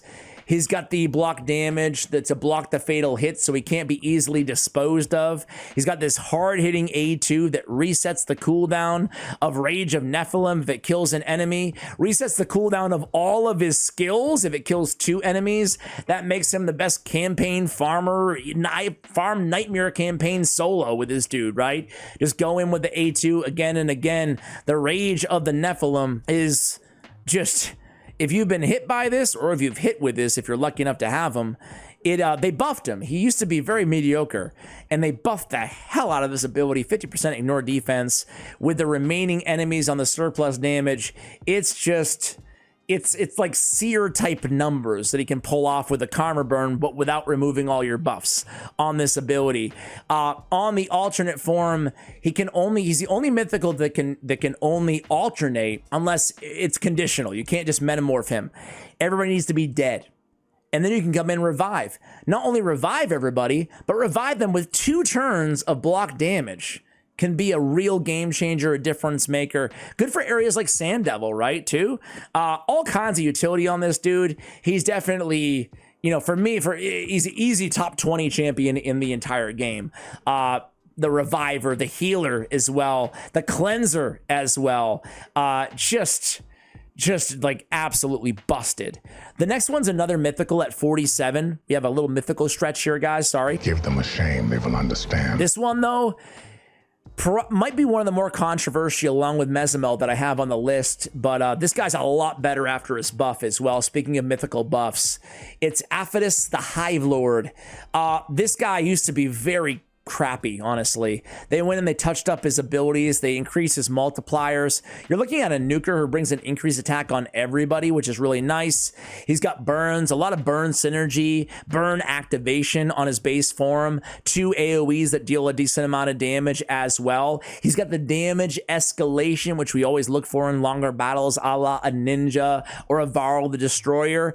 And on his big Hive Lord body here on his alternate form, he's a really underrated control champion. He's got an AoE stun and a continuous heal on all allies, and then he's got placing a provoke with a strength and an increased defense. Both of these are on 3-turn cooldowns, so really, really good champion, really good mythical that a lot of people still think is pretty lousy because he was just very average, I felt like, in terms of mythicals before the buff. The mythical stretch continues with Gizmak the Terrible. This guy, oof, he is a gnarly mythical champion that is really freaking good. He's got this big boy buff ability on not just himself, but all allies, right? Increased crit rate, increased speed, increased crit damage with the extra turn. He's got the burn and the burn activation on the A2 ability. By the way, everything that he's doing cannot be resisted at the start of his turn. He's placing burns on all enemies. Again, can't be resisted as long as he has 100% crit rate. You can come into the alternate form where he gets a hell of a lot bigger. Kind of like Witch Doctor vibes all over the place on Gizmak the Terrible. I love the aesthetic here. Kaboom! A big, hard-hitting nuke from a tankier champion here with a decreased defense. Can't be resisted on targets under burn, which he's placing on them anyway at the beginning of his turn on his base form that can't be resisted, right? Grants extra turn if you kill an enemy. Extra hit if they're under the burn, which they are. Once you get the extra turn, like, you open up with this dude, right? You buff everybody. That's one turn. Get an extra turn. Go to the other. You put the HP burn on everybody off the passive. You go in with the kaboom. You kill somebody. You get another extra turn. You go in with the ungodly fury. You pain link somebody. Can't be resisted, removed, or blocked. And then you taunt and you unkillable and you ally protect. All in ostensibly one turn. What a beast. All right, number 49 on the list is going to be good old Nelly, Nell Blackteeth. I promise we'll take a break from Mythicals for at least a couple champions here after this. She's a new Mythical, kind of divided opinions I've seen on her, but I think she's really, really cool, and I've seen some really cool gameplay. A couple of my clanmates have her as well. She's stealing all buffs from all enemies. Instantly activating poisons, placing a sleep on enemies without poisons. Good control, good damage, good activation, buff steal, you name it. Another AoE, decreased defense and a weaken on a 3-turn cooldown, fill turn meter by 20%. How can you not like this kit? I don't understand. Look at this, this ridiculous passive. Whenever an enemy receives a buff, is healed, or has their turn meter increased, place a poison on that enemy for 2 turns. Will ignore block debuffs. Increase the champion's turn meter also for every poison debuff placed. That's just her base form. Good God, I don't have her. She's really nasty though. I love her. A quad hitter on her A1. A double hitter, 100% more damage on enemies under CC debuffs. If she's killed, a nice multiplier here as well. Instantly activates Feast of Terrors, her A3 ability. And AoE, True Fear, 2 turns, can't be resisted by enemies less than 50% HP. What more do you want? Whenever this champion kills an enemy using an active skill, grants her an extra turn. Damage scaling, speed scaling. Man, she's really freaking cool. All right, number 50. We're halfway there, guys. It's going to be, well, how about a Captain Obvious choice for you guys? It's Jack Sparrow, Armand's the Magnificent. Like that little motion? I didn't like it. Speed in arena battles by 28% on that aura. Well, you know Armand's. His kid is so, like, every time you reread it, you're like, oh my God, he's so disgustingly good. He's stealing turn meter. He's placing a stun on a 3-turn cooldown. He's polymorphing and removing buffs as well. He's got this annoying passive whenever the sheep is removed or expires. Increase the cooldown of a random active skill on that enemy to its max. Fills a turn meter by 10% for each turn added to the cooldown. Oh, this allows him to just keep going and going and going like the Energizer Armands. He is a force to be reckoned with in the arena, but he's also an insanely good wave controller, just the best control champion in the game. I thought for a moment about a Void that I might put in the same conversation, but I think Armands takes the cake. I mean, the turn meter filled to let him get back to his abilities sooner. Just disgusting. He's almost just annoyingly good, right? Because you hate going against that dude. He's weird. He's banned so much in the arena and live arena that you almost never get to use him. You just go in figuring if you pick first and you pick Armands, that it'll just be banned. You know, he's that good. Number 51 here, guys, is going to be an oldie but a goodie. I think my second favorite single target nuker in the game, probably a lot of people's first favorite, it's Rotos the Lost Groom. This guy, when you build him, make sure that you go attack percentage on his chest And make sure you go HP on the ring, HP flat stat on the banner as well. He scales based obviously on HP and on attack. He's destroying max HP and powering himself up. It's a 2-turn cooldown. Because of his extra turns and because of his low cooldowns, he's a great anti-cooldown champion, a warlord or a Yumeko or Crixa or whomever, right? Just some of the hardest hitting stuff in the game. He's got block revive when fully powered up. Even after his nerf, he's still busted. He's just one of the most powerful single target nukers in the entire game. Obviously, he pairs with Siphi, one of the most powerful void legendaries in the game. Siphi and Rotos, man, they've been in the game for a few years now, but they're still some of the best champions out there in the entire game. Number 52 on the list, we're gonna go from from mythical to legendary to epic. Some of you guys will chuckle at this one, maybe roll your eyes a little bit, but I swear to God, man, Teodor is my man. He belongs on the list. I think he's the best epic reviver. He doesn't have the best epic revive, that would be Ursula the Mourner, but he's the best epic reviver by a mile. I think it's not close. Well, Ursula too, she's in the conversation, but I mean, the HP in all battles, the damage mitigation, the revive, you can place a shield without the revive too, it's kind of nice to have. He's got the really good heal based on his max HP. He's got the increased speed on a 3-turn cooldown. He's got the increased defense for 2 turns and the ally with the lowest HP. What more do you want from a champion? Even a little bit of damage, attack-based champion with 1100 attack. He's just such a good addition to the game, right? He's obviously my favorite epic added to the game in the last few years, man. Like, I think, well, screw it, I'll just say it. He's my favorite epic in the game, like flat out. He's not like the quintessential best, but I love that he's a healer, a reviver, a shielder, a mitigator, and an increased speeder. To have all that in one champion is just next level good. All right, one more mythical. This is one that I don't have, and he's probably a controversial one to put on the list because he was one of the worst mythicals in the game before his buff.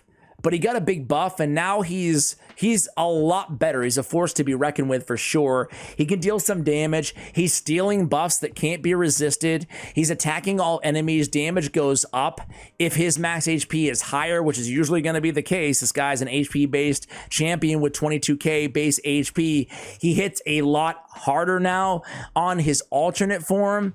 He's got a heal. He's got a balance HP. He's got ally protect. He's got unkillable on himself. He's got shield on all allies with less than 50% HP. I feel like he's a lot better, but I had to consult with some friends before adding him to the list because I was like, his kit still doesn't read like wowing me like some other mythicals do out there in the game.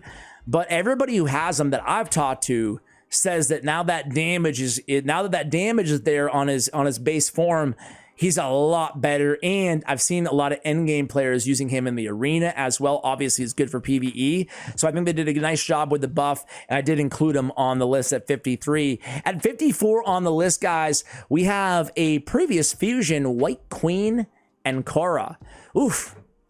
She was the second champion in the game to have one of these revive and reset the cooldown of their abilities, of all their skills after Godseeker and Neri. Really good single target revive. It's a 3-turn cooldown. It's a 75% turn meter. The reset cooldown. She's so nasty with Narcissus, obviously, but her kit is all about cleansing, protecting, shielding, and mitigating CC debuffs, bringing them over to herself, filling her turn meter, wiping them away. She's got chance of decreasing cooldown of random ally skills by 2 turns on her A1, just like we talked about with Grand Oak Podrick. You put it all together, you've got a very, very unique and extremely competent reviver who I still feel like is a bit underrated. She brings so much to the table and is quite unique as well. Okay, guys, right back to the freaking mythicals. What do you want from me? That's my boy. It is Toshiro the Bloody. I think a lot of players will say Ieyasu is better, and I'd have to defer to their opinions because I don't have Ieyasu. But man, he's my best damage dealer in my account for Hydra. He's my best damage dealer, maybe flat out. Not in the arena, but in PvE. With all apologies to Siegfried, it just depends on what I need him for, right? But it's weird. Toshiro, Siegfried, and Ninja, like that's the trifecta of magic damage, or just attack-based damage in general, right? I love Toshiro so much because he's got a power-up for his A2 ability off of his passive, right? He's got the, well, let's just read it. Increases champions' attack and HP by 5% while in their base form, stacks up to 100%. That escalation is just nasty. That's why if you want to use him for Hydra Clan Boss, if you're lucky enough to ever get your hands on this guy, it's very important that you do not switch forms. You keep him in his base form the entire battle, because this will reset when you switch forms. He also brings an AoE decreased defense and a leech on a 3-turn cooldown. Insanely hard-hitting ability. Insanely hard-hitting ability. Yeah, you pair him with a Mikage, because he has one of the hardest hitting A1s out there in the game, right? Very, like millions of damage off of the A1. The A1. So he's that much better with the Mikage, with her A1 and her ally attack as well. On his alternate form, I don't use it that much, maybe some wave content. He has some AoEs all over the place with an extra turn AoE on his A3. He's got a decreased speed. He's got a leech. He's got another AoE on his A1 ability.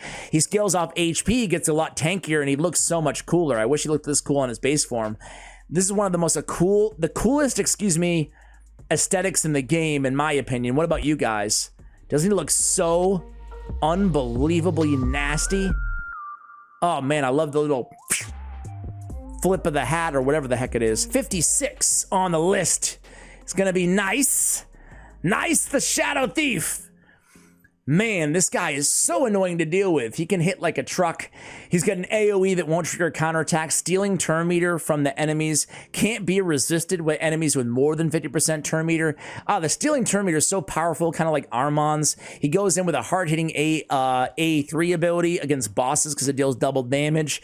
It's not as hard-hitting in PvP, but it blocks revive, which is really always a threat to be contended with, right?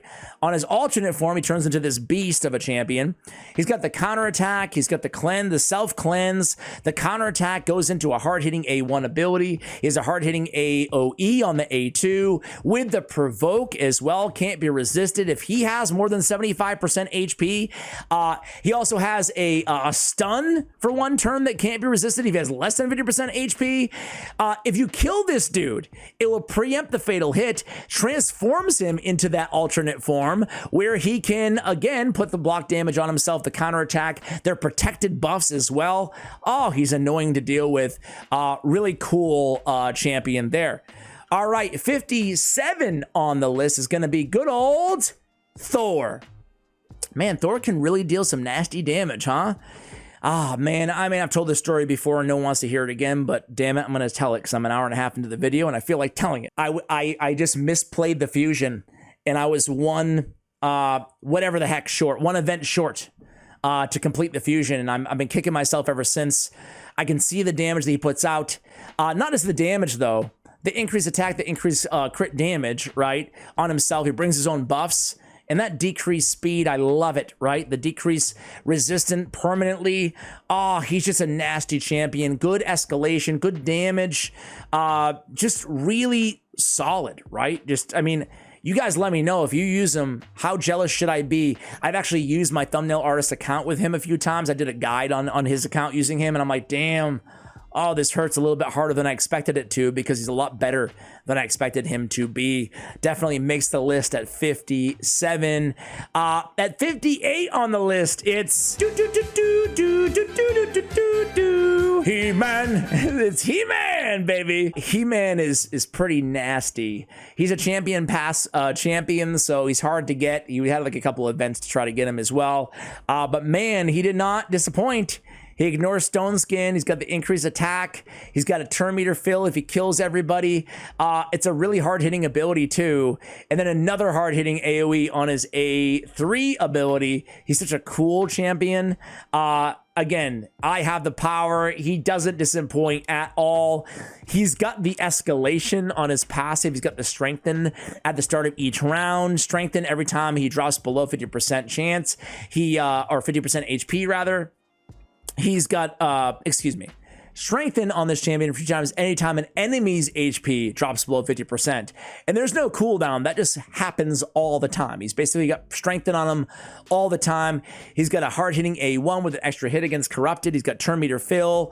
It's all about that damage, which he does very well. He brings his own increased attack, which I absolutely love on attack-based champions. Yeah, he definitely lived up to the hype, unlike, unfortunately, Skeletor. All right, number 59 on the list is going to be good old Cometus.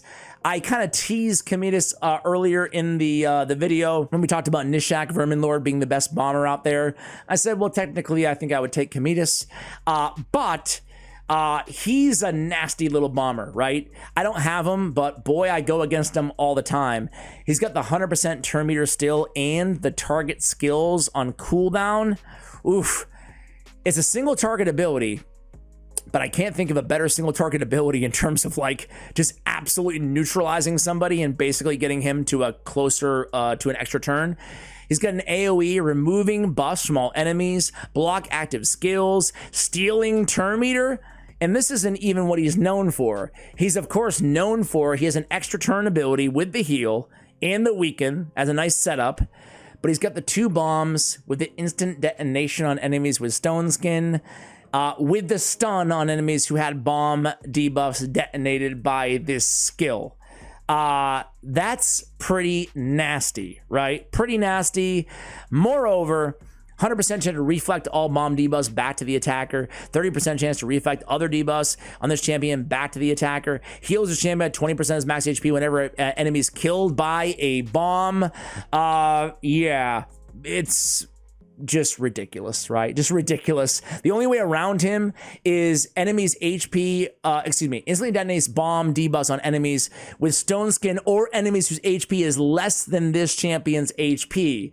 So if you can have tanky team, you have a chance of not getting the instant activation. However, he has so much HP anyway that it's very difficult to do so. So Cometus is definitely one of my most wanted mythical, champions out there in the game. Number 60 is kind of a recent addition to this list. Actually, not kind of, a very recent addition to this list.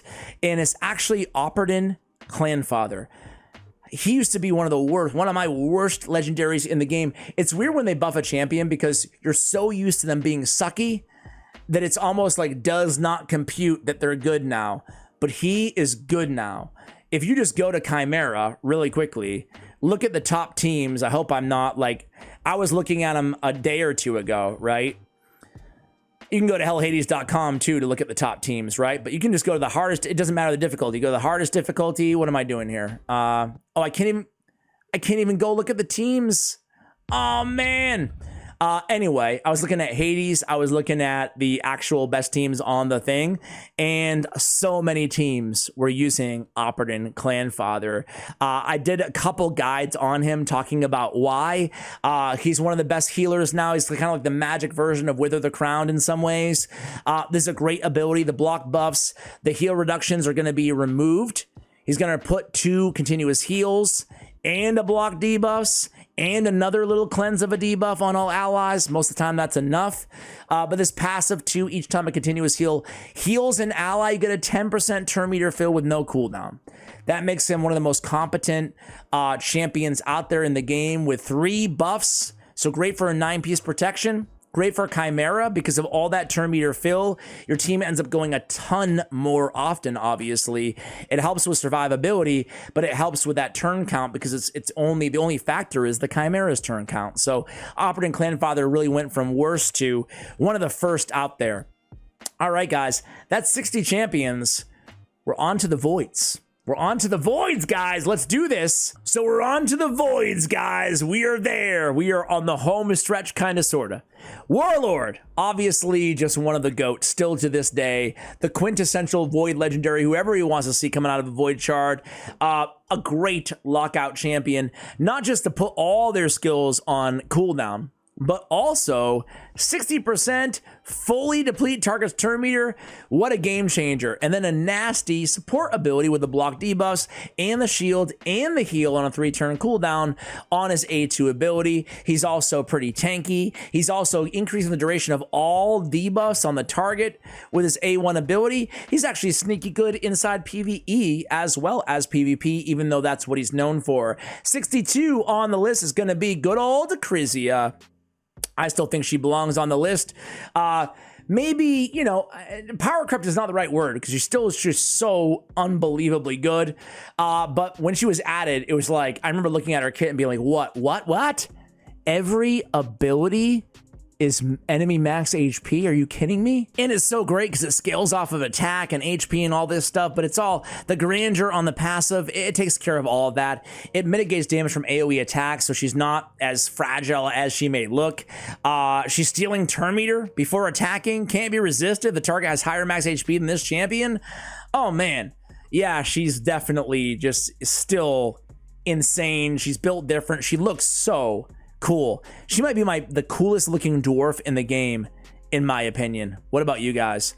All right, number 63 on the list is going to be good old turtle boy. It's Krisk the Ageless. Oh, good old Krisky, man. He was one of those old school champions that was like so in demand by so many players forever, but he's still in such demand by so many players. He's still one of the best void legendaries out there in the entire game. He's a GOAT in Hydra clan boss. He's a GOAT in regular clan boss. He's a GOAT in Chimera. He's amazing in anywhere PvP related. He's just, what can I say about him? AoE decreased speed. I put him in a curse set. He's got another AoE on his A2. He's got ally protect, got continuous heals. He's got buff extension. He's got a provoke. He's got an increased speed. To have the increased speed and the provoke, so nasty on the same ability.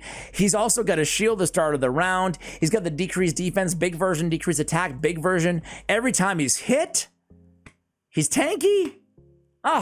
You get a champion like a Krisk on your account, you just open up the world in terms of progression. You really do. And then endgame viability, he's there a 10 out of 10 in addition to that. Number 64 on the list is good old Lydia, the Death Siren. Oh man, Lydia. She's the perfect reward champion, right? I feel like they haven't, the last couple, maybe the last trio, they're not awful, but they haven't knocked it out of the park. Not like they did with Mithrala and Lydia, you know? She's so good to this day. She's got the very unique passive that makes her really good any boss with minions that revive. Obviously in the arena, the ice golem areas like that. Very nice. She's got a very handy A2 with some block active skills, good for neutralization, poison sensitivity while we're at it, block buffs, sure, why not? Good for trials and Chimera. She's got the strengthen, the increased speed, and the decreased defense, and the weaken. This Siren's Wail ability, I've said it before and I'll say it again, it's just one of the most strong, broken abilities inside the entire game. To get two of the most important buffs in the game, along with the two most important damage debuffs in the game, all on one 3-turn cooldown, is such a game changer for every player who's able to finish Faction Wars. Lydia is just really, really good. All right, 65 on the list is going to be Siphi. Siphi is how some play. I say Siphi. The Lost Bride. She's amazing. Back in the day, she was even more busted because this was a 5-turn but down to 3-turn cooldown. Now it's a 4, but she's still one of the best champions in the game. That's how good she is, right? Really good base stats, super fast, 114 base speed. She's got that probably one of the nastiest A1s in the game, one of the best control abilities in the game. In the arena, that speed that can't be resisted is just busted. it's the only thing that requires accuracy anyways, so you don't need to worry about it, right? Sand Devil, she's a great control champion there, obviously. Then the A2, she got turn meter fill, she got block debuffs, increased speed, increased defense, great in a protection set as well. All the buff removers out there in the game, you can neutralize that. I mean, what do I have to say? Those are 3 amazing buffs to have on one ability with the turn meter fill. She got a busted single target revive with a full turn meter. She's got heals on the passive, and she's chance of removing fear in True Fear from each ally at the start of their turn. She also fully cleanses Rotos and has a lot of Roto synergy. Still one of the GOATs of all of Raid Shadow Legends, and one of the best revivers and Void legendaries in the game. Number 66 on the list is good old Cardiel. Cardiel, man, in contention. Is it contention, or does it just win the best wings in the game contest? I think he wins the best wings in the game contest. He's an ally attacker. He's got the increased crit rate, increased crit damage, and the ally attack. All allies going in on the attack, including Cardiel as well, which grants you a heal from his A1. He's got that nice A2 with a cleanse and the block debuffs and the revive on death. That's protected. He's got speed in all battles. Oof. He's just such a good all around, not even good. Good is not doing him justice. He's an excellent, just S tier Void legendary in the game. To have that ally attack with that A2 and the little heals and everything else that you kind of add in, the revive on death. Oh, he's so good, and he looks so good. And my game is like, I've had enough of this tier list, dude, or whatever the heck it is. I'm closing, not responding. So you feeling what I'm feeling? All right, we're back. 67 is Mithrala. We mentioned her earlier. Level 0? No. Level 60. Fully ascended. Absolutely. Fully awakened too while we're at it. Mithrala Lightbane, she's the reward for Hydra Clan Boss, obviously. She's got that sneaky good poison on the A1 ability. I love those poisons, right? Very, very good. Amos and I just like so many different situations, and I'm like, I love having Mithrala there with that. She's got the Hex, the increased defense, and the increased attack all on a 3-turn cooldown. What more do you want from a champion? Oh, you want to strengthen and a full cleanse and a shield that's a nasty one, 30% of max HP on a 3-turn cooldown? Well, you got that too. You want her to have infinite resistance based on her accuracy? Infinite's a little bit of an exaggeration, obviously, but hyperbole aside, she is she's just as good as Lydia, just in different ways, you know? And I do truly think that Lydia and Mithrala are just the quintessential, some of the best things that Planarium has ever done to this entire game. And she's also in the best wings contest, I would say, you know.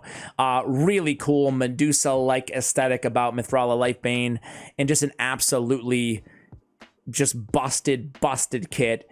So good. She's an account changer, and she's the reason why every player in this game, the moment you can engage in Hydra Clan Boss, you just do it. You just do it, if only to get Mithrala. I mean, there's a lot of other reasons too, stone skin protection, etc. But like, man, Mithrala is so good. Just one of the best champions out there in the game. So well-rounded. She does everything. She does so much for your team. Number 68 on the list is going to be good old Yumeko. Yumeko is Dance of Time. It's a busted little skill. She's a cooldown champion increaser and decreaser, right, on your allies and your opponents respectively. She was the broken busted combo that was able to activate Trundas, and still is able to activate Trundas. But she can act as a Kimar, as a reset champion. She can act as a poison combustor reset, a seer reset champion. She can be a control champion inside the arena, lock out the opponents. She has that Hex with a reflect damage that can work against Bommel, for example, right?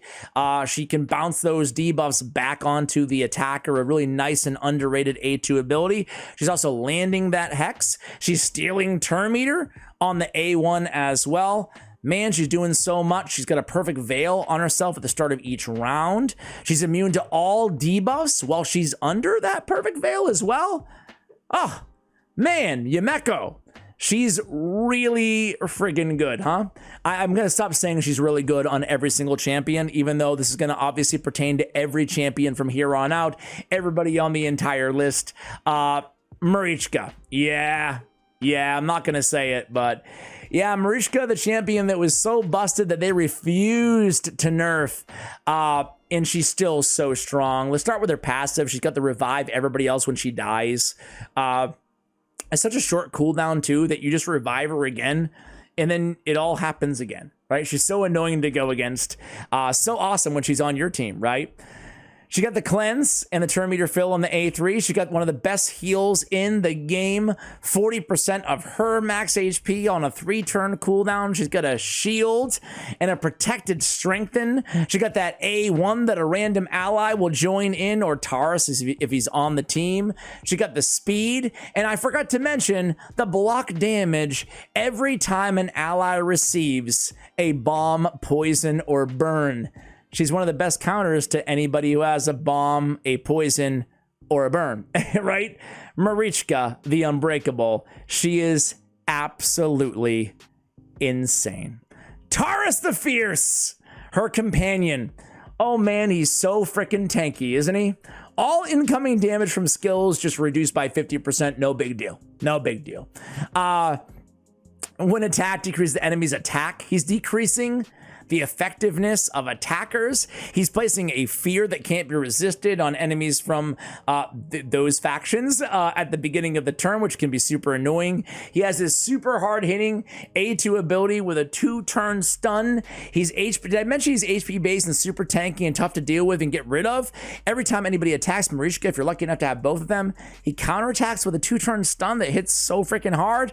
A double hitter on his A1, and of course, constant pressure. One of the hardest hitting AoE attacks out there in the game still to this day. Great in PvE and Hydra. It goes up for every buff as well, right? And it increases the duration of all ally buffs while we're at it. Like, that feels like such another random add-on to his kit. Like, hey, he's not good enough. Let's give him buff extension while we're at it, you know? Yeah, Taurus the Fierce. He's the for my money, he's still the best HP nuker in the game, although there are some contenders, which we'll get to, obviously, on this list. Number 71 on the list is going to be good old Grazer Iron Gut. Kind of like he's kind of similar to Krisk. He's got an AoE. Instead of a decreased speed, he's got a shield on his A1. He's got a heal on his A1, which is nice. He has buff extension, but he also has an enemy max HP ability, so it makes him a better damage dealer than a Krisk on the A2. Granted, he's lacking a lot of what Krisk has as well. It's unfair. I don't know why I always compare them, but maybe it's like the model and like some similarities, but they're quite different too. He's also has the provoke on his A3. Instead of an increased speed, he's bringing increased defense and an increased resistance. And then on the passive, he's got the unkillable to prevent a fatal hit. And whenever a champion's attacked, he's healing all allies as well. 70% or 35% from bosses. It's not a game-changing heal, but still, I mean, you put it all together, you're looking at a healer, you're looking at a shielder, a support champion, a damage dealer with a max HP ability, a provoker, an increased defense champion. He's bringing a lot to the table. He's one of my favorite Void legendary additions to the game in recent years. Speaking of good Void legendary additions to the game, let's talk about two of the very best, right? One is going to be, I am so close. I'm on like the last section of the Marius missions. I can't wait. Top 5 champion in the game right now? I think you can make a case. Certainly top 10 champion in the entire game. Marius the Gallant. This horse, man. Pie, oh my, he is amazing. Defense base, he's tanky, he's fast, he self-buffs, he can stun a target with the highest turn meter on a self-buffing extra turn ability. One of those self-buffs is an increased defense as well. He's got an enemy max HP ability, a triple freaking hitter. Each hit decreases the duration of all debuffs, or all buffs, excuse me, on all enemies. That can deal with the stone skin, and it can just kill everybody. Oh man, Marius. He is an AoE on the A1. He's got an enfeeble on the A1. He's immune to turn meter reduction and a decreased speed. Whenever an enemy tries to change forms, a mythical, or decreases turn meter, he's a counterattacking, thus having a chance to put enfeeble on everybody, which is weak hits all over the place. Oh, man. Right now I hate him because he's nasty, but I can't wait to love him.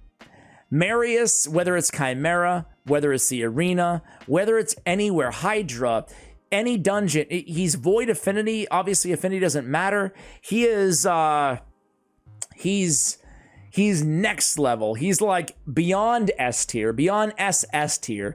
He's triple S plus plus plus. Okay?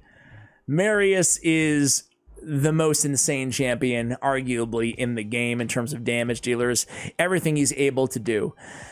All right, 73 is another brand new champion in the game, and it is not a skinwalker, but a lizardman, and it's Fady Tealcrest. Another very, very good one, man. Really, 5 out of 5 champion here. A heal on the first hit. Each hit also has a chance of filling the turn meter of all with the ally with the lowest turn meter on the A1. On the A2, we have an AoE attack. Before attacking, removes all buffs from all enemies as a 3-turn cooldown when booked. Has a 100% chance to block buffs and a decreased speed. And filling turn meter of all allies by 15%. Really strong ability, but not strong enough to be like as crazy as I'm putting him out to be, right? Well, we haven't gotten to the A3 yet. Increased resistance and a perfect veil on all allies for 2 turns. Oof. Now he's got a perfect veil, increased resistance, but wait. He's decreasing the cooldown of all active skills by 3 turns. So now he's a cooldown decreaser too? Ooh. He is doing so much in one kit. Turn meter fill effects on allies under CC debuffs are 30% more effective. Whenever a sleep debuff is removed or expire from an ally, it heals them. Increased speed on them as well. Oh man, this guy. He is tippity top of my most wanted champions list. He is, I think he's arguably the best void legendary added this year. Was what's his face added this year? Was Marius added this year? He's in the same conversation, just very different. But man, Marius, I still think is like more unique, right? And it's stupid to compare them, but like, man, so good. So good. All right, 74 on the list is going to be, well, good old fashioned Seer, right? She's still got it. She's still got that Karma Burn, and Karma Burn is the answer to the arduous, repetitive dungeon runs that is Raid Shadow Legends, right? Karma Burn is you're gonna stack up those buffs, and then Seer's gonna come in, and she's gonna kill everybody. If you have a reset champion, like, I don't know, whatever that guy's name was, Fidei, then, or a Kimar, or whoever else, you reduce the cooldown of the Karma Burn, you come back in, you do it all over again, right? You guys know how Seer works, but she's absolutely no-brainer, deserving of a spot on this list here today.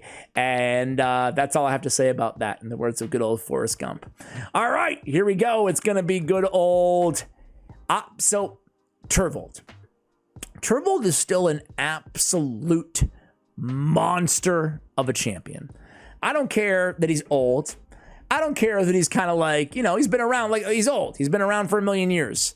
But he's just like talking about raw damage. He has all the self buffs. His damage, kind of like a Taurus, albeit single target, gets better with the buffs. But in terms of, for a champion that doesn't have ignore defense in his kit, right?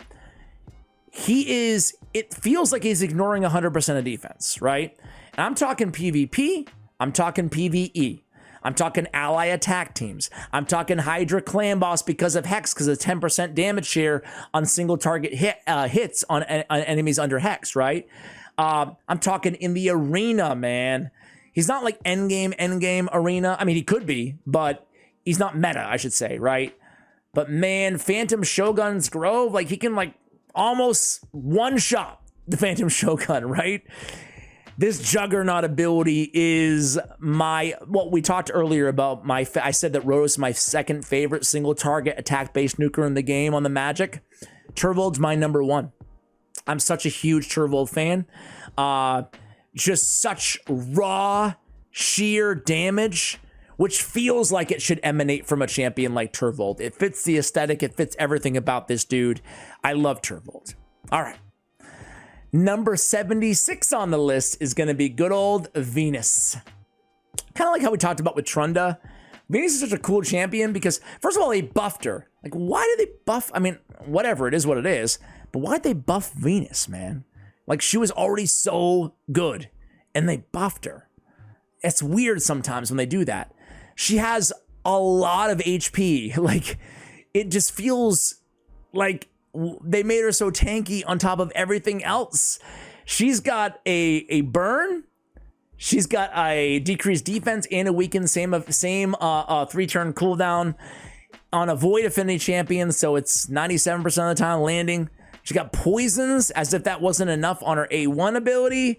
Oh man, she's got, when Cube is on the same team, she can remove buffs at the same time. She's got HP in all battles by 33%. She's fast. As I said, she's tanky. She's a damage dealer with 2 AoEs and the burn and the poisons. And she's one of the only 5 champions or whatever in the game, 6 maybe now, that have the decrease in the weekend on the same ability, right?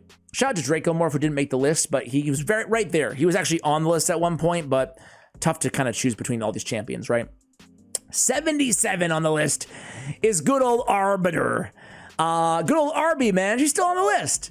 I still think that, like, sometimes these old school champs, they can almost be undervalued because they're not new and fresh and sexy, right?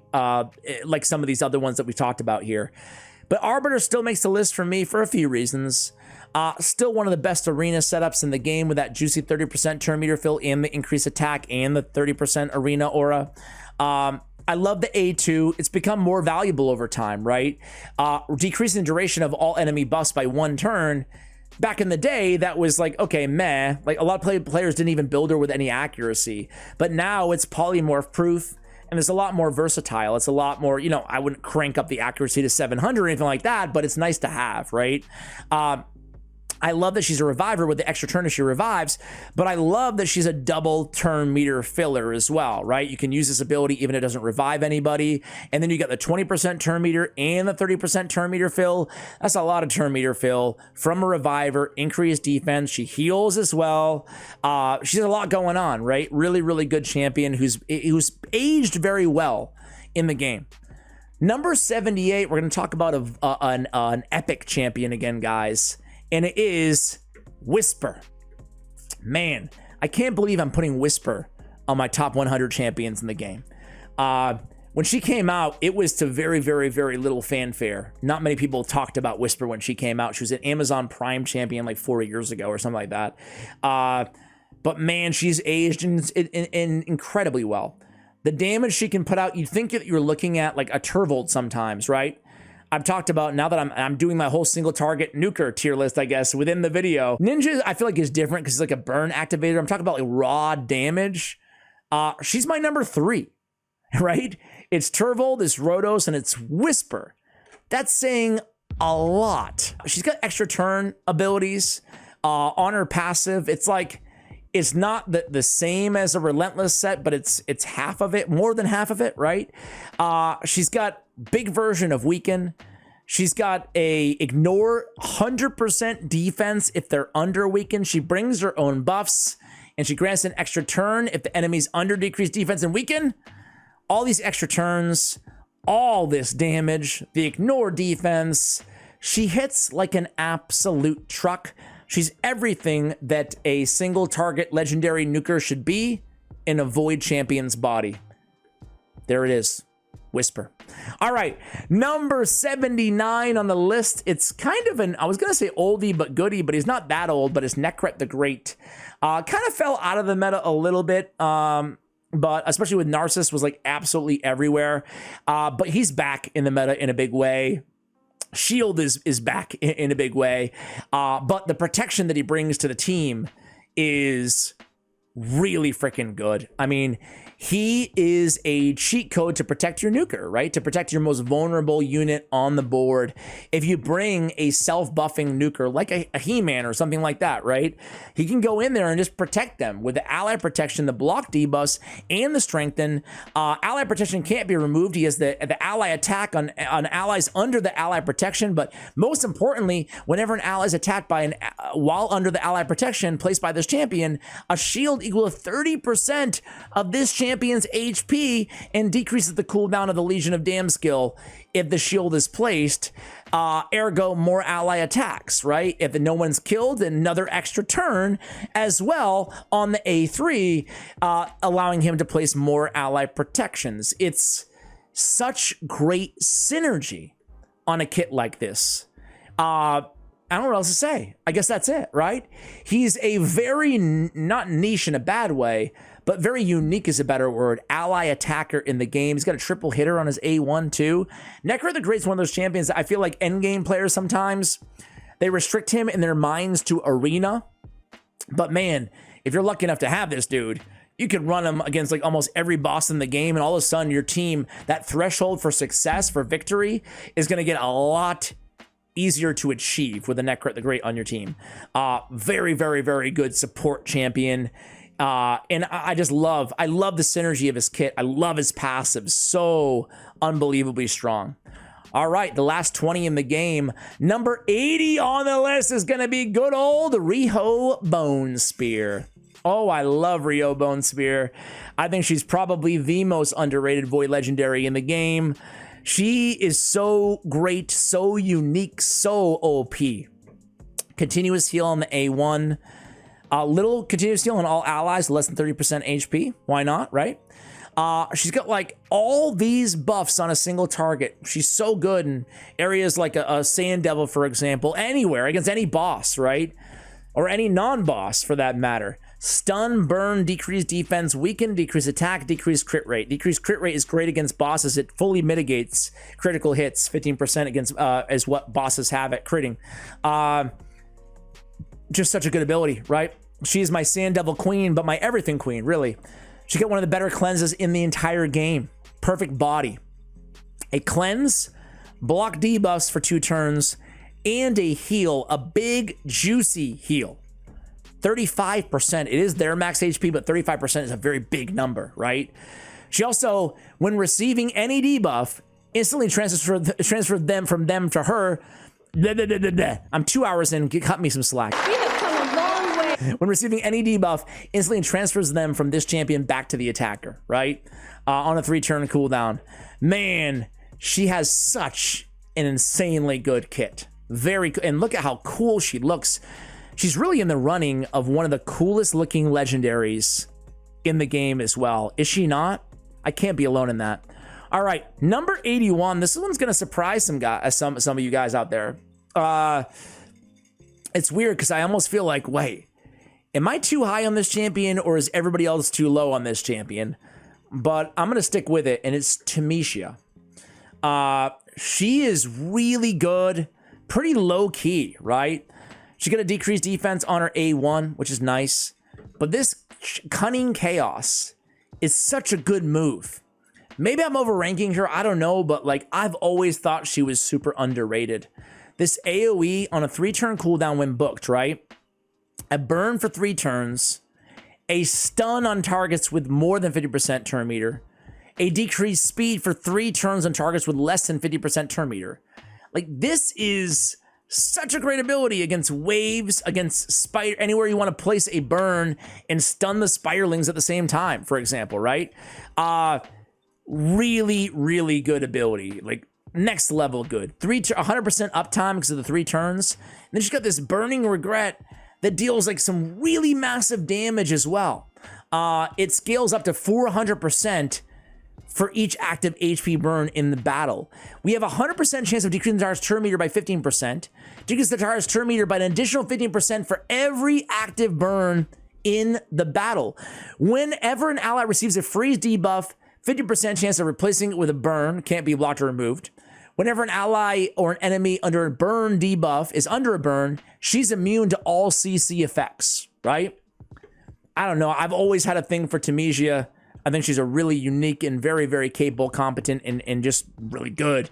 Obviously, Burn, Void Legendary. All right. Number 82 is Tawanarok. I love Tawanarok. I love this champion. She's got accuracy on all battles by 70. Very nice. She's got a decreased speed on the A1. You love to see that. She's got a continuous heal on this champion for 1 turn. Also a continuous heal on the owl with lowest HP. Like, this is a very strong A1 ability, right? 50% decreased speed and the continuous heals 2 per every turn that she takes. She's got a very useful A2 as well. She's got 2 great debuffs, especially for Hydra, and the block buffs and the decreased attack, but you say, oh, it's only a single target, but she has a debuff spread as well. The only downside is you don't know, it's 2 random debuffs that are going to be spread, so you can't be sure it's always going to be the block buffs, most importantly. But if you target ahead without any debuffs, you know what it's going to be, right? Either way, it's a very helpful and still useful to have that debuff spread. Increased defense and increased speed.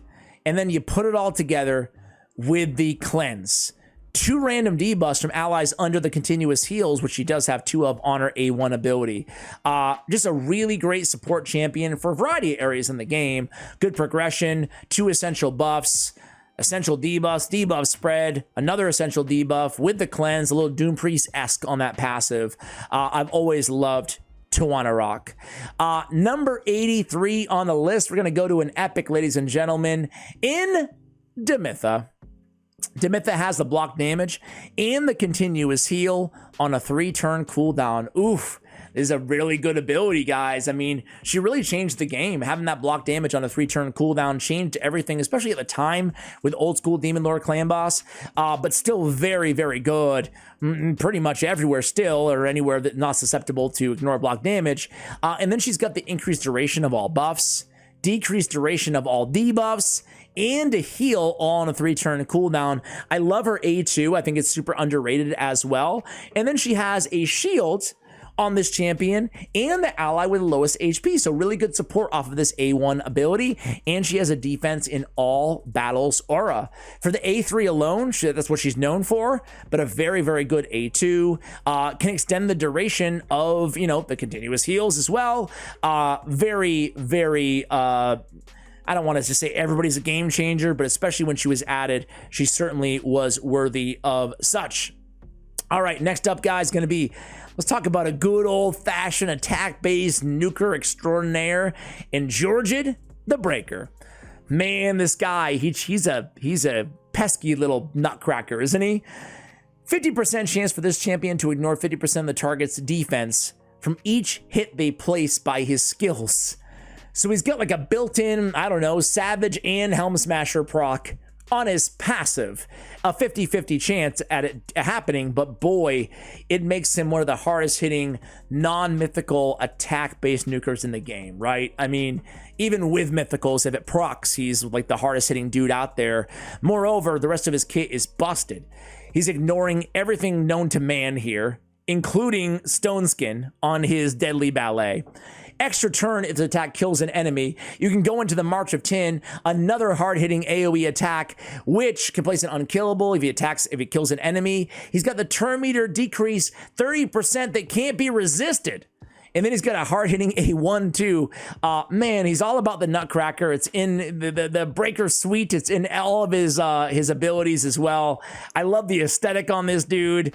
Really, really cool champion and absolute just behemoth when it comes to attack-based nukers in the game.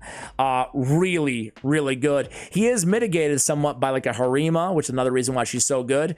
But man, there's not a lot of champions that can contend with a Georgid the Breaker. He's always a massive threat when he's on the battlefield.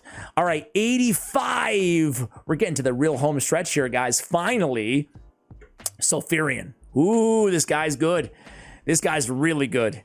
He's got a revive with an extra turn mechanic on it. He's got all types of burn manipulation, right? He's healing whenever burns are triggered. Whenever an ally is killed an enemy under a burn, it fills his turn meter. Increases his speed for each active burn on the battlefield. He's placing a burn and instantly activating a burn on the same ability on an AoE. 3-turn duration, which is great, right? That keeps it up there even after the activation. Got a turn meter fill on the A1. This guy is just like one of the most capable revivers slash damage dealers slash burners out there in the game. A really, really strong addition earlier this year, late last year, to the game. Sulfurion, kind of a fairly simple kit, I guess, passive aside, but man, just such a unique and powerful reviver, right? 86 on the list is going to be none other than, not in this faction, but rather in Sylvan Watchers, it's Yencheshka Grail Bearer. I suck at saying her name. Tell me something new. Either way, though, she's really good. A3 ability, she got the decreased defense and the weakened ignore block debuffs on a 3-turn cooldown. Really, really nice ability there. Joining Venus and Lydia in the Void Affinity debuffers that place the both of the damage debuffs on a 3-turn cooldown on an AoE.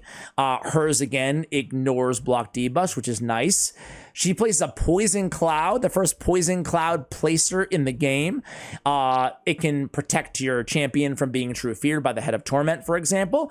An increased speed and a continuous heal on an ally for 2 turns. Also a whopping 50% turn meter fill on that A2 ability. It's 3 buffs on the same ability, so you can build her if you want to in a protection 9-piece.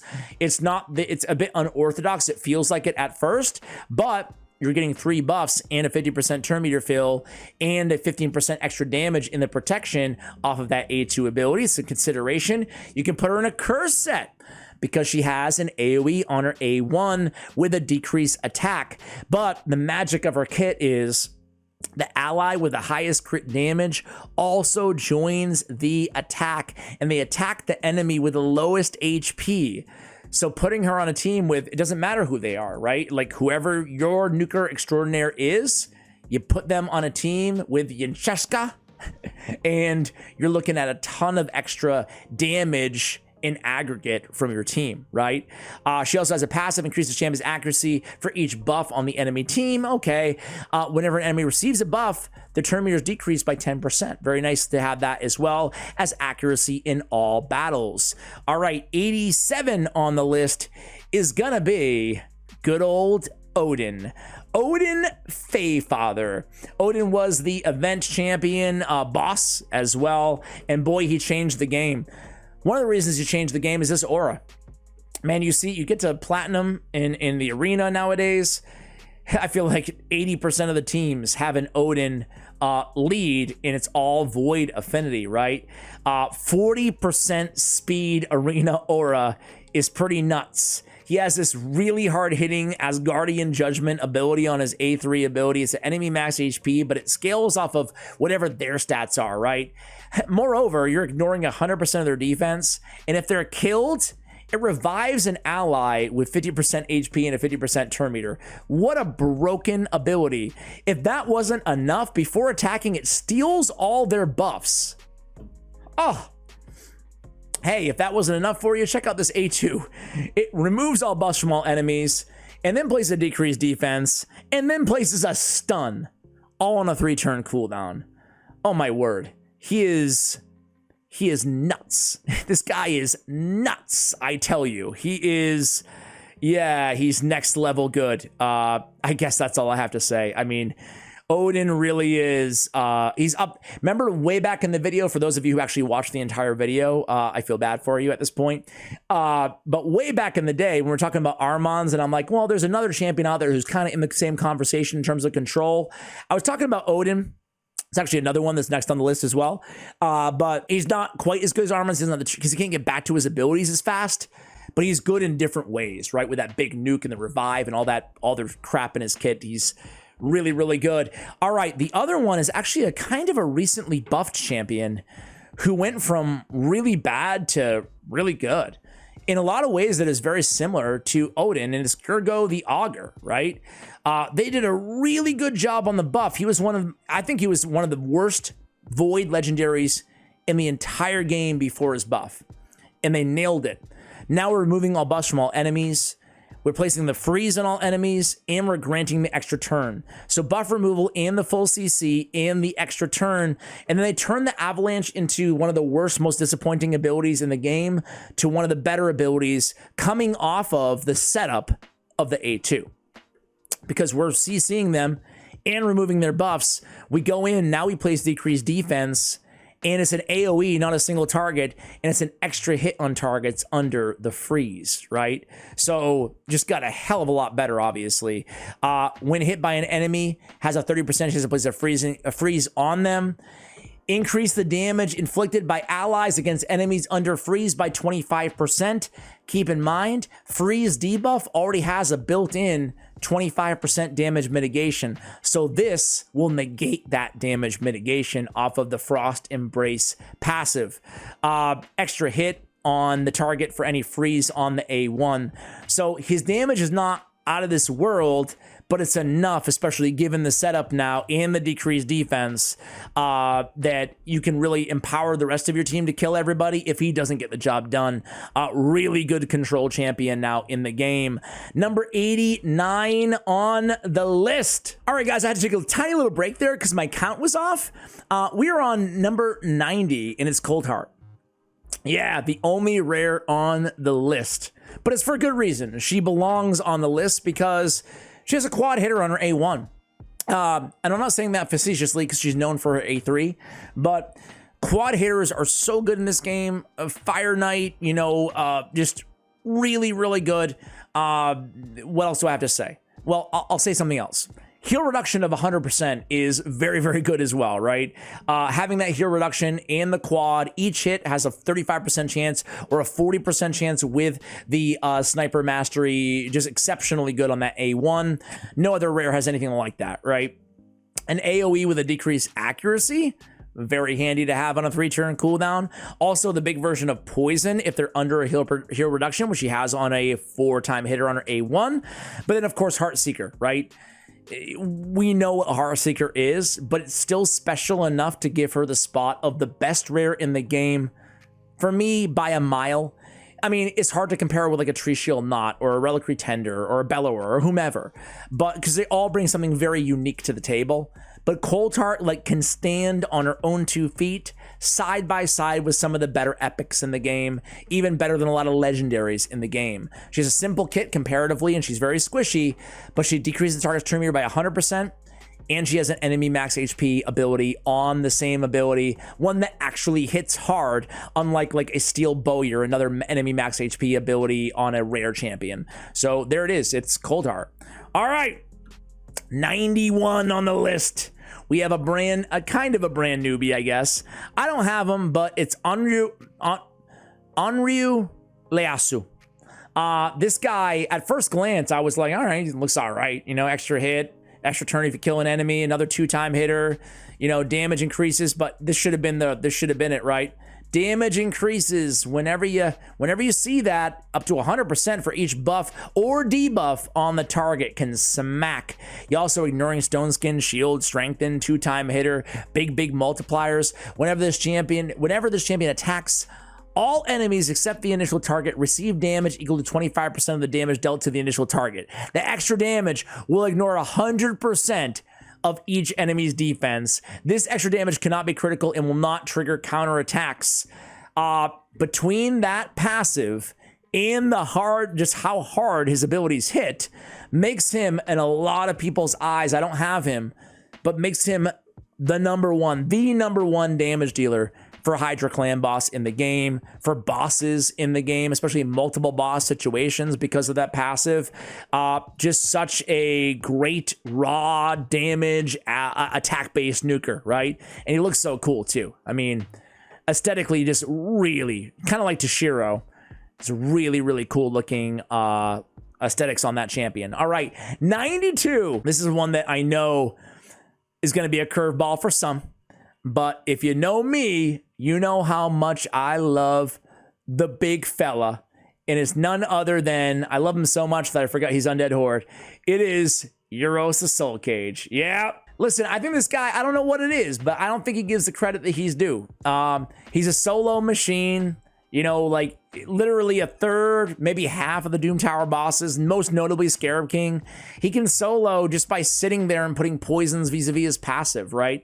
75%, but he's so much more than that. I'm not gonna sit here over 2 hours into the video and read the entirety of the kit, but He powers up all of his abilities. He's got this great support ability with Strengthen and Ally Protect on a 3-turn cooldown. This alone is not enough, obviously, to put him on the list. There's Korrigar, Death Bells who aren't on the list, Tyrant, Ixalamores, Verselfs, the Grim that have similar type abilities, either increased defense or a Strengthen with Ally Protection. But he also has this really cool A2, decreased turn meters on poison, decreased speed on 2 poisons, stuns on enemies with 3 poisons, and then he has a shield on his A1. I love that he has a provoke. Whenever an ally is attacked while under a strengthened buff, which he has obviously on his A2, has a 50, make it 75% chance of placing a provoke on the attacker for 1 turn. So he has a chance of stunning, decreased speed, turn meter, provoke. He's got great buffs, tons of poisons. He's so tanky. Yeah, I really love Eros of Soul Cage. Clearly, and I rank him very, very high. Number 93 on the list is going to be kind of an oldie, but a goodie at this point, I guess. And Ramen 2 right there with right there slacking with Marius. This close. He's back. He's got a quad hitter on his A2. He's got all of these debuffs: decreased defense, weaken, Ramen 2, Drake's Blood, block buffs, and a True Fear. Has a 75% chance, 100% when booked, of placing a True Fear debuff on all enemies for 1 turn if the target has 4 more debuffs after the attack. So that True Fear is very, very powerful, obviously, on the AoE, on a quad hitter. Very, very good control. Known for his Blood Wings ability. It's an AoE, removing all buffs from all enemies before attacking. He can place he's really good in a 6-piece feral to start blocking those sheep, because all that sheep is what held him back, especially in PvP, obviously. Block active skills, block passive skills. Passive skills are what make 80%, 90% of these champions we talked about so great. And he can place it on an AoE. He can neutralize those Marichkas, like, again, almost every champion we talked about. Very, very good champion. He's back in a big way. Whenever an enemy places a CC debuff on this champion, instantly fills his turn meter, increased speed, shield on them as well. Really neat passive. Very unique and very good kit. 93. 94, we mentioned her earlier. It's another epic. Whoa. Where am I going? Man, I gave love to Teodor, and I mentioned her in that in said love, but Ursula the Mourner, man. She's a really, really good champion. You can make the case that she has the best revive in the game. Certainly in terms of survivability, there's nothing better than this. And the best part is she can place these buffs even if there's nobody dead too, right? Increased defense and a strengthen for 3-turn duration. That's key too, with a 75% HP and a 50% turn meter as well. There's really no other champion that has that much survivability in their revive. Like, they're not going to go anywhere, right? And it's from an epic champion too, right? Very good. She got turn meter decrease. She got a decreased attack and an increased attack on a 3-turn cooldown. Because set up your nukers. It's going to cost you about 150 books to do so, but well worth it. She's a very, very good champion. Such a great reviver in this game. Really cool look about her as well. She almost looks undead, you know? I love her weapon. Just like a really cool like details on her dress. I've always loved the aesthetic here on Ursula the Mourner. All right, next up is going to be Godseeker and Aerie. Of course, we're doing the trifecta of all the revivers. Godseeker, listen, Sand Devil, she's not as essential anymore after the changes to Sand Devil, but she's still great. I mean, she still has the reset cooldown of the revived ally ability. She still has the revive failsafe. She still increases the healing. She still increases the duration of all buffs, decreases the duration of all buffs on all enemies, and the heal. Man, she does so much. She really does feel legendary-like, doesn't she? Godseeker and Aerie, just really, really good support. Really good revive. The double revive from that passive is great. Number 95, Senna Amberheart. I just got my hands on her. I'm very, very lucky. She's really good. She's really good. I wasn't expecting her to be quite as good as she actually is. Maybe I should have been. I don't know.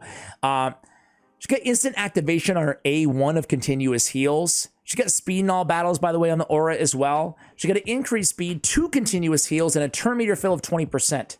It's a really nasty ability here. She's one of my favorite champions to throw in a 9-piece protection set. She has 3 buffs on 1 3-turn cooldown with that turn meter fill. Ooh, that's a nasty ability.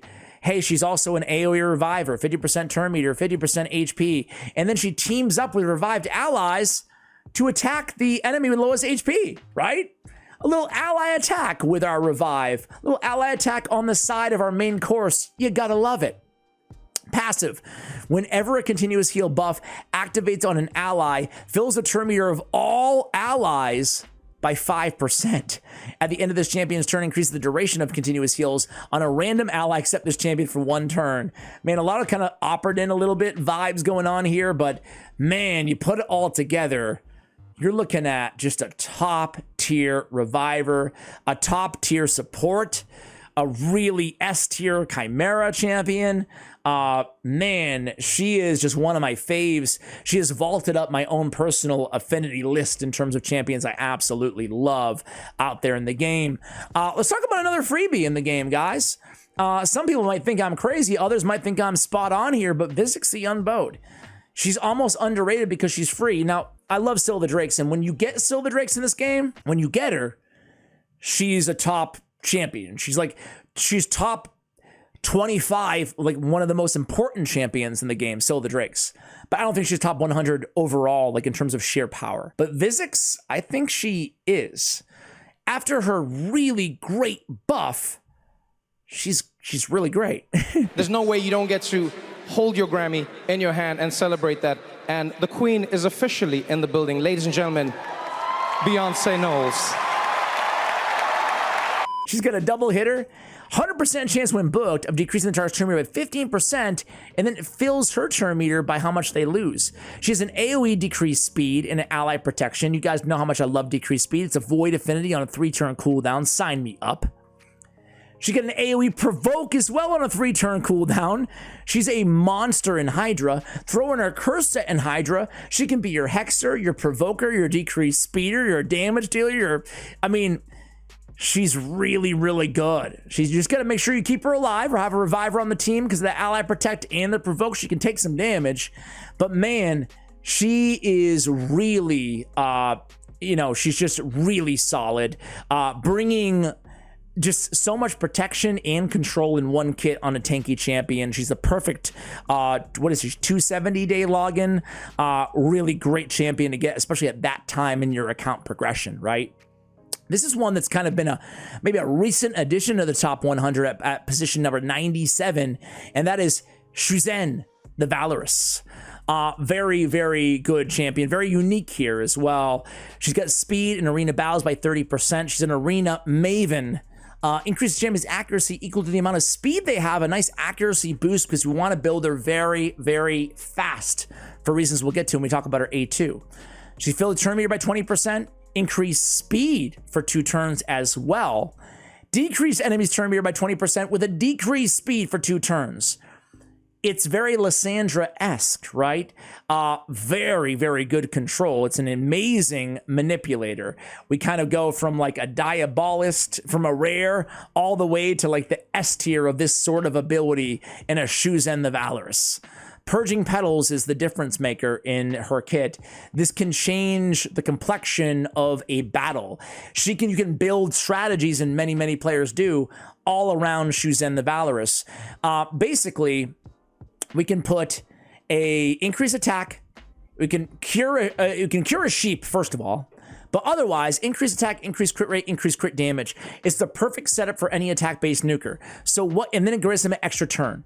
So what this can do is, let's say I want to build an attack-based nuker really slow, but I want to go to the nth degree on all the damage, right? Attack percentage on the boots, tons of crit damage. We don't care about speed, right? It works very well on a deny reviver type champion too, right? If you have any. The instant turn allows them to be the speed of Shuzen the Valorous. They're guaranteed to go next. and then it can change everything about the battle, right?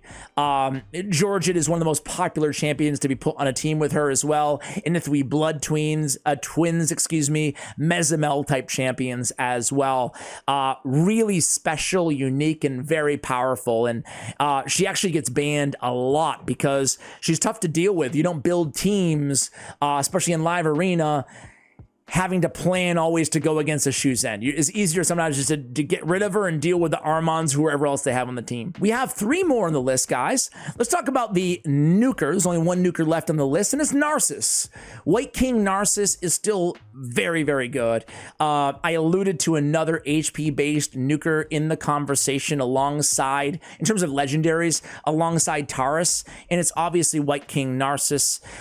This Desecration Blast, I mean, I don't need to tell you guys, if you've gone against it, you know how formidable it is. It can just evaporate your entire team, right? It hits that hard, ignoring 25% of the target's defense, an extra hit if they're under a shield or strengthen. It's difficult. You got to be very careful when you have a shield. You don't want to deal with that extra hit or you're toast, right? It also can't be decreased by passive skills or masteries. Very, very powerful. You have deny revive chance if they're under 3 or more buffs on the A3. He gets even more powerful when you have White Queen and Korra on the same team. He's a little bit less versatile than a Taurus. He's not quite as effective in PvE content as Taurus is, obviously, but still, he's one of the most powerful nukers in PvP, and still very, very good win rates on him as well. He'll receive 50% less damage when attacked by enemies, including bosses and their minions out of their active turn. And again, he powers up in all sorts of ways, a lot of it synergizing around White Queen and Korra's kit when you have them on the same team. Also has HP in all battles by 33%, which is nice to have as well. 2 left. Let's get to it. They're both Sylvan Watchers, guys. One I do have and one I don't have. This one's going to shock you guys, but I actually feel like they nailed it with Claydna. And I feel like they, a lot of people just miss this. She was a super underwhelming champion when she was released, but they fixed her in all the right ways. Now she's a tanky champion, and they fixed her kit just really, really well. She has HP in dungeons by 40%. Nice aura there. She has a 60% chance on a 1-turn cooldown of completely blocking the incoming damage of the first hit of an enemy of a random ally. It used to be just her. I mean, she's tanky enough where she can take the hit. She needs to block it for an ally, not her. It's not a game changer passive because it's random. You can't plan for it. It'd be better if it was the damage on the ally with the lowest HP, but that would be really powerful as well. Either way, it's still nice to have, right? She has a full cleanse and a block debuffs and a revive on death, right? It'd be better if she was just a reviver, but like, she's not a reviver kit, right? But the revive on death with the block debuffs and the cleanse, very, very good. Very good ability on the A2. And then you parlay that with a very, very good A2 ability as well. A decreased speed and a leech. It makes her a great healer on top of being a great cleanser and a block debuffer. She's bringing the leech, which will keep you healed for 2 turns. And then she's restoring all destroyed max HP. Now, a lot of people sleep on this. Sand Devil, Fire Knight, there's a lot of areas and more every time they add something to the game, it feels like, that are implicated where enemies destroy your max HP. She's restoring all of it in one shebang. And then she's healing all allies based on 20% of her max HP. I love decreased speed so much, and I really love this ability. She also has 100% sleep on her A1. Great against Sand Devil, but it's also great against control, basically anywhere that's susceptible to sleep, right? 100% on the A1. You put it all together, I just really love her kit now. I feel like people still, again, like we talked about on some of the other buff champions on this list, I feel like some people still are just like, but they fixed everything about her and made everything more powerful, all of her abilities. The block debuffs, the revive on death, and the cleanse, the decreased speed, the leech, 100% restoration, and the big heal too. She's a lot better than she used to be, to say the least. Emic, Tankard. I know they changed Taunt, which really sucks in Hydra, and it did take a hit onto Emic. But Emic still is a very, very special and very powerful Void Legendary champion. He's increased shield value, which is nice on his A1. He has the shield on the A2. I love the decrease the cooldown of all ally skills. I think it's so powerful. It's just like such a nice, almost random addition to already powerful kit. It helps everything churn faster. It allows you to keep all your debuffs up with 100% uptime. It allows you to keep all your buffs up.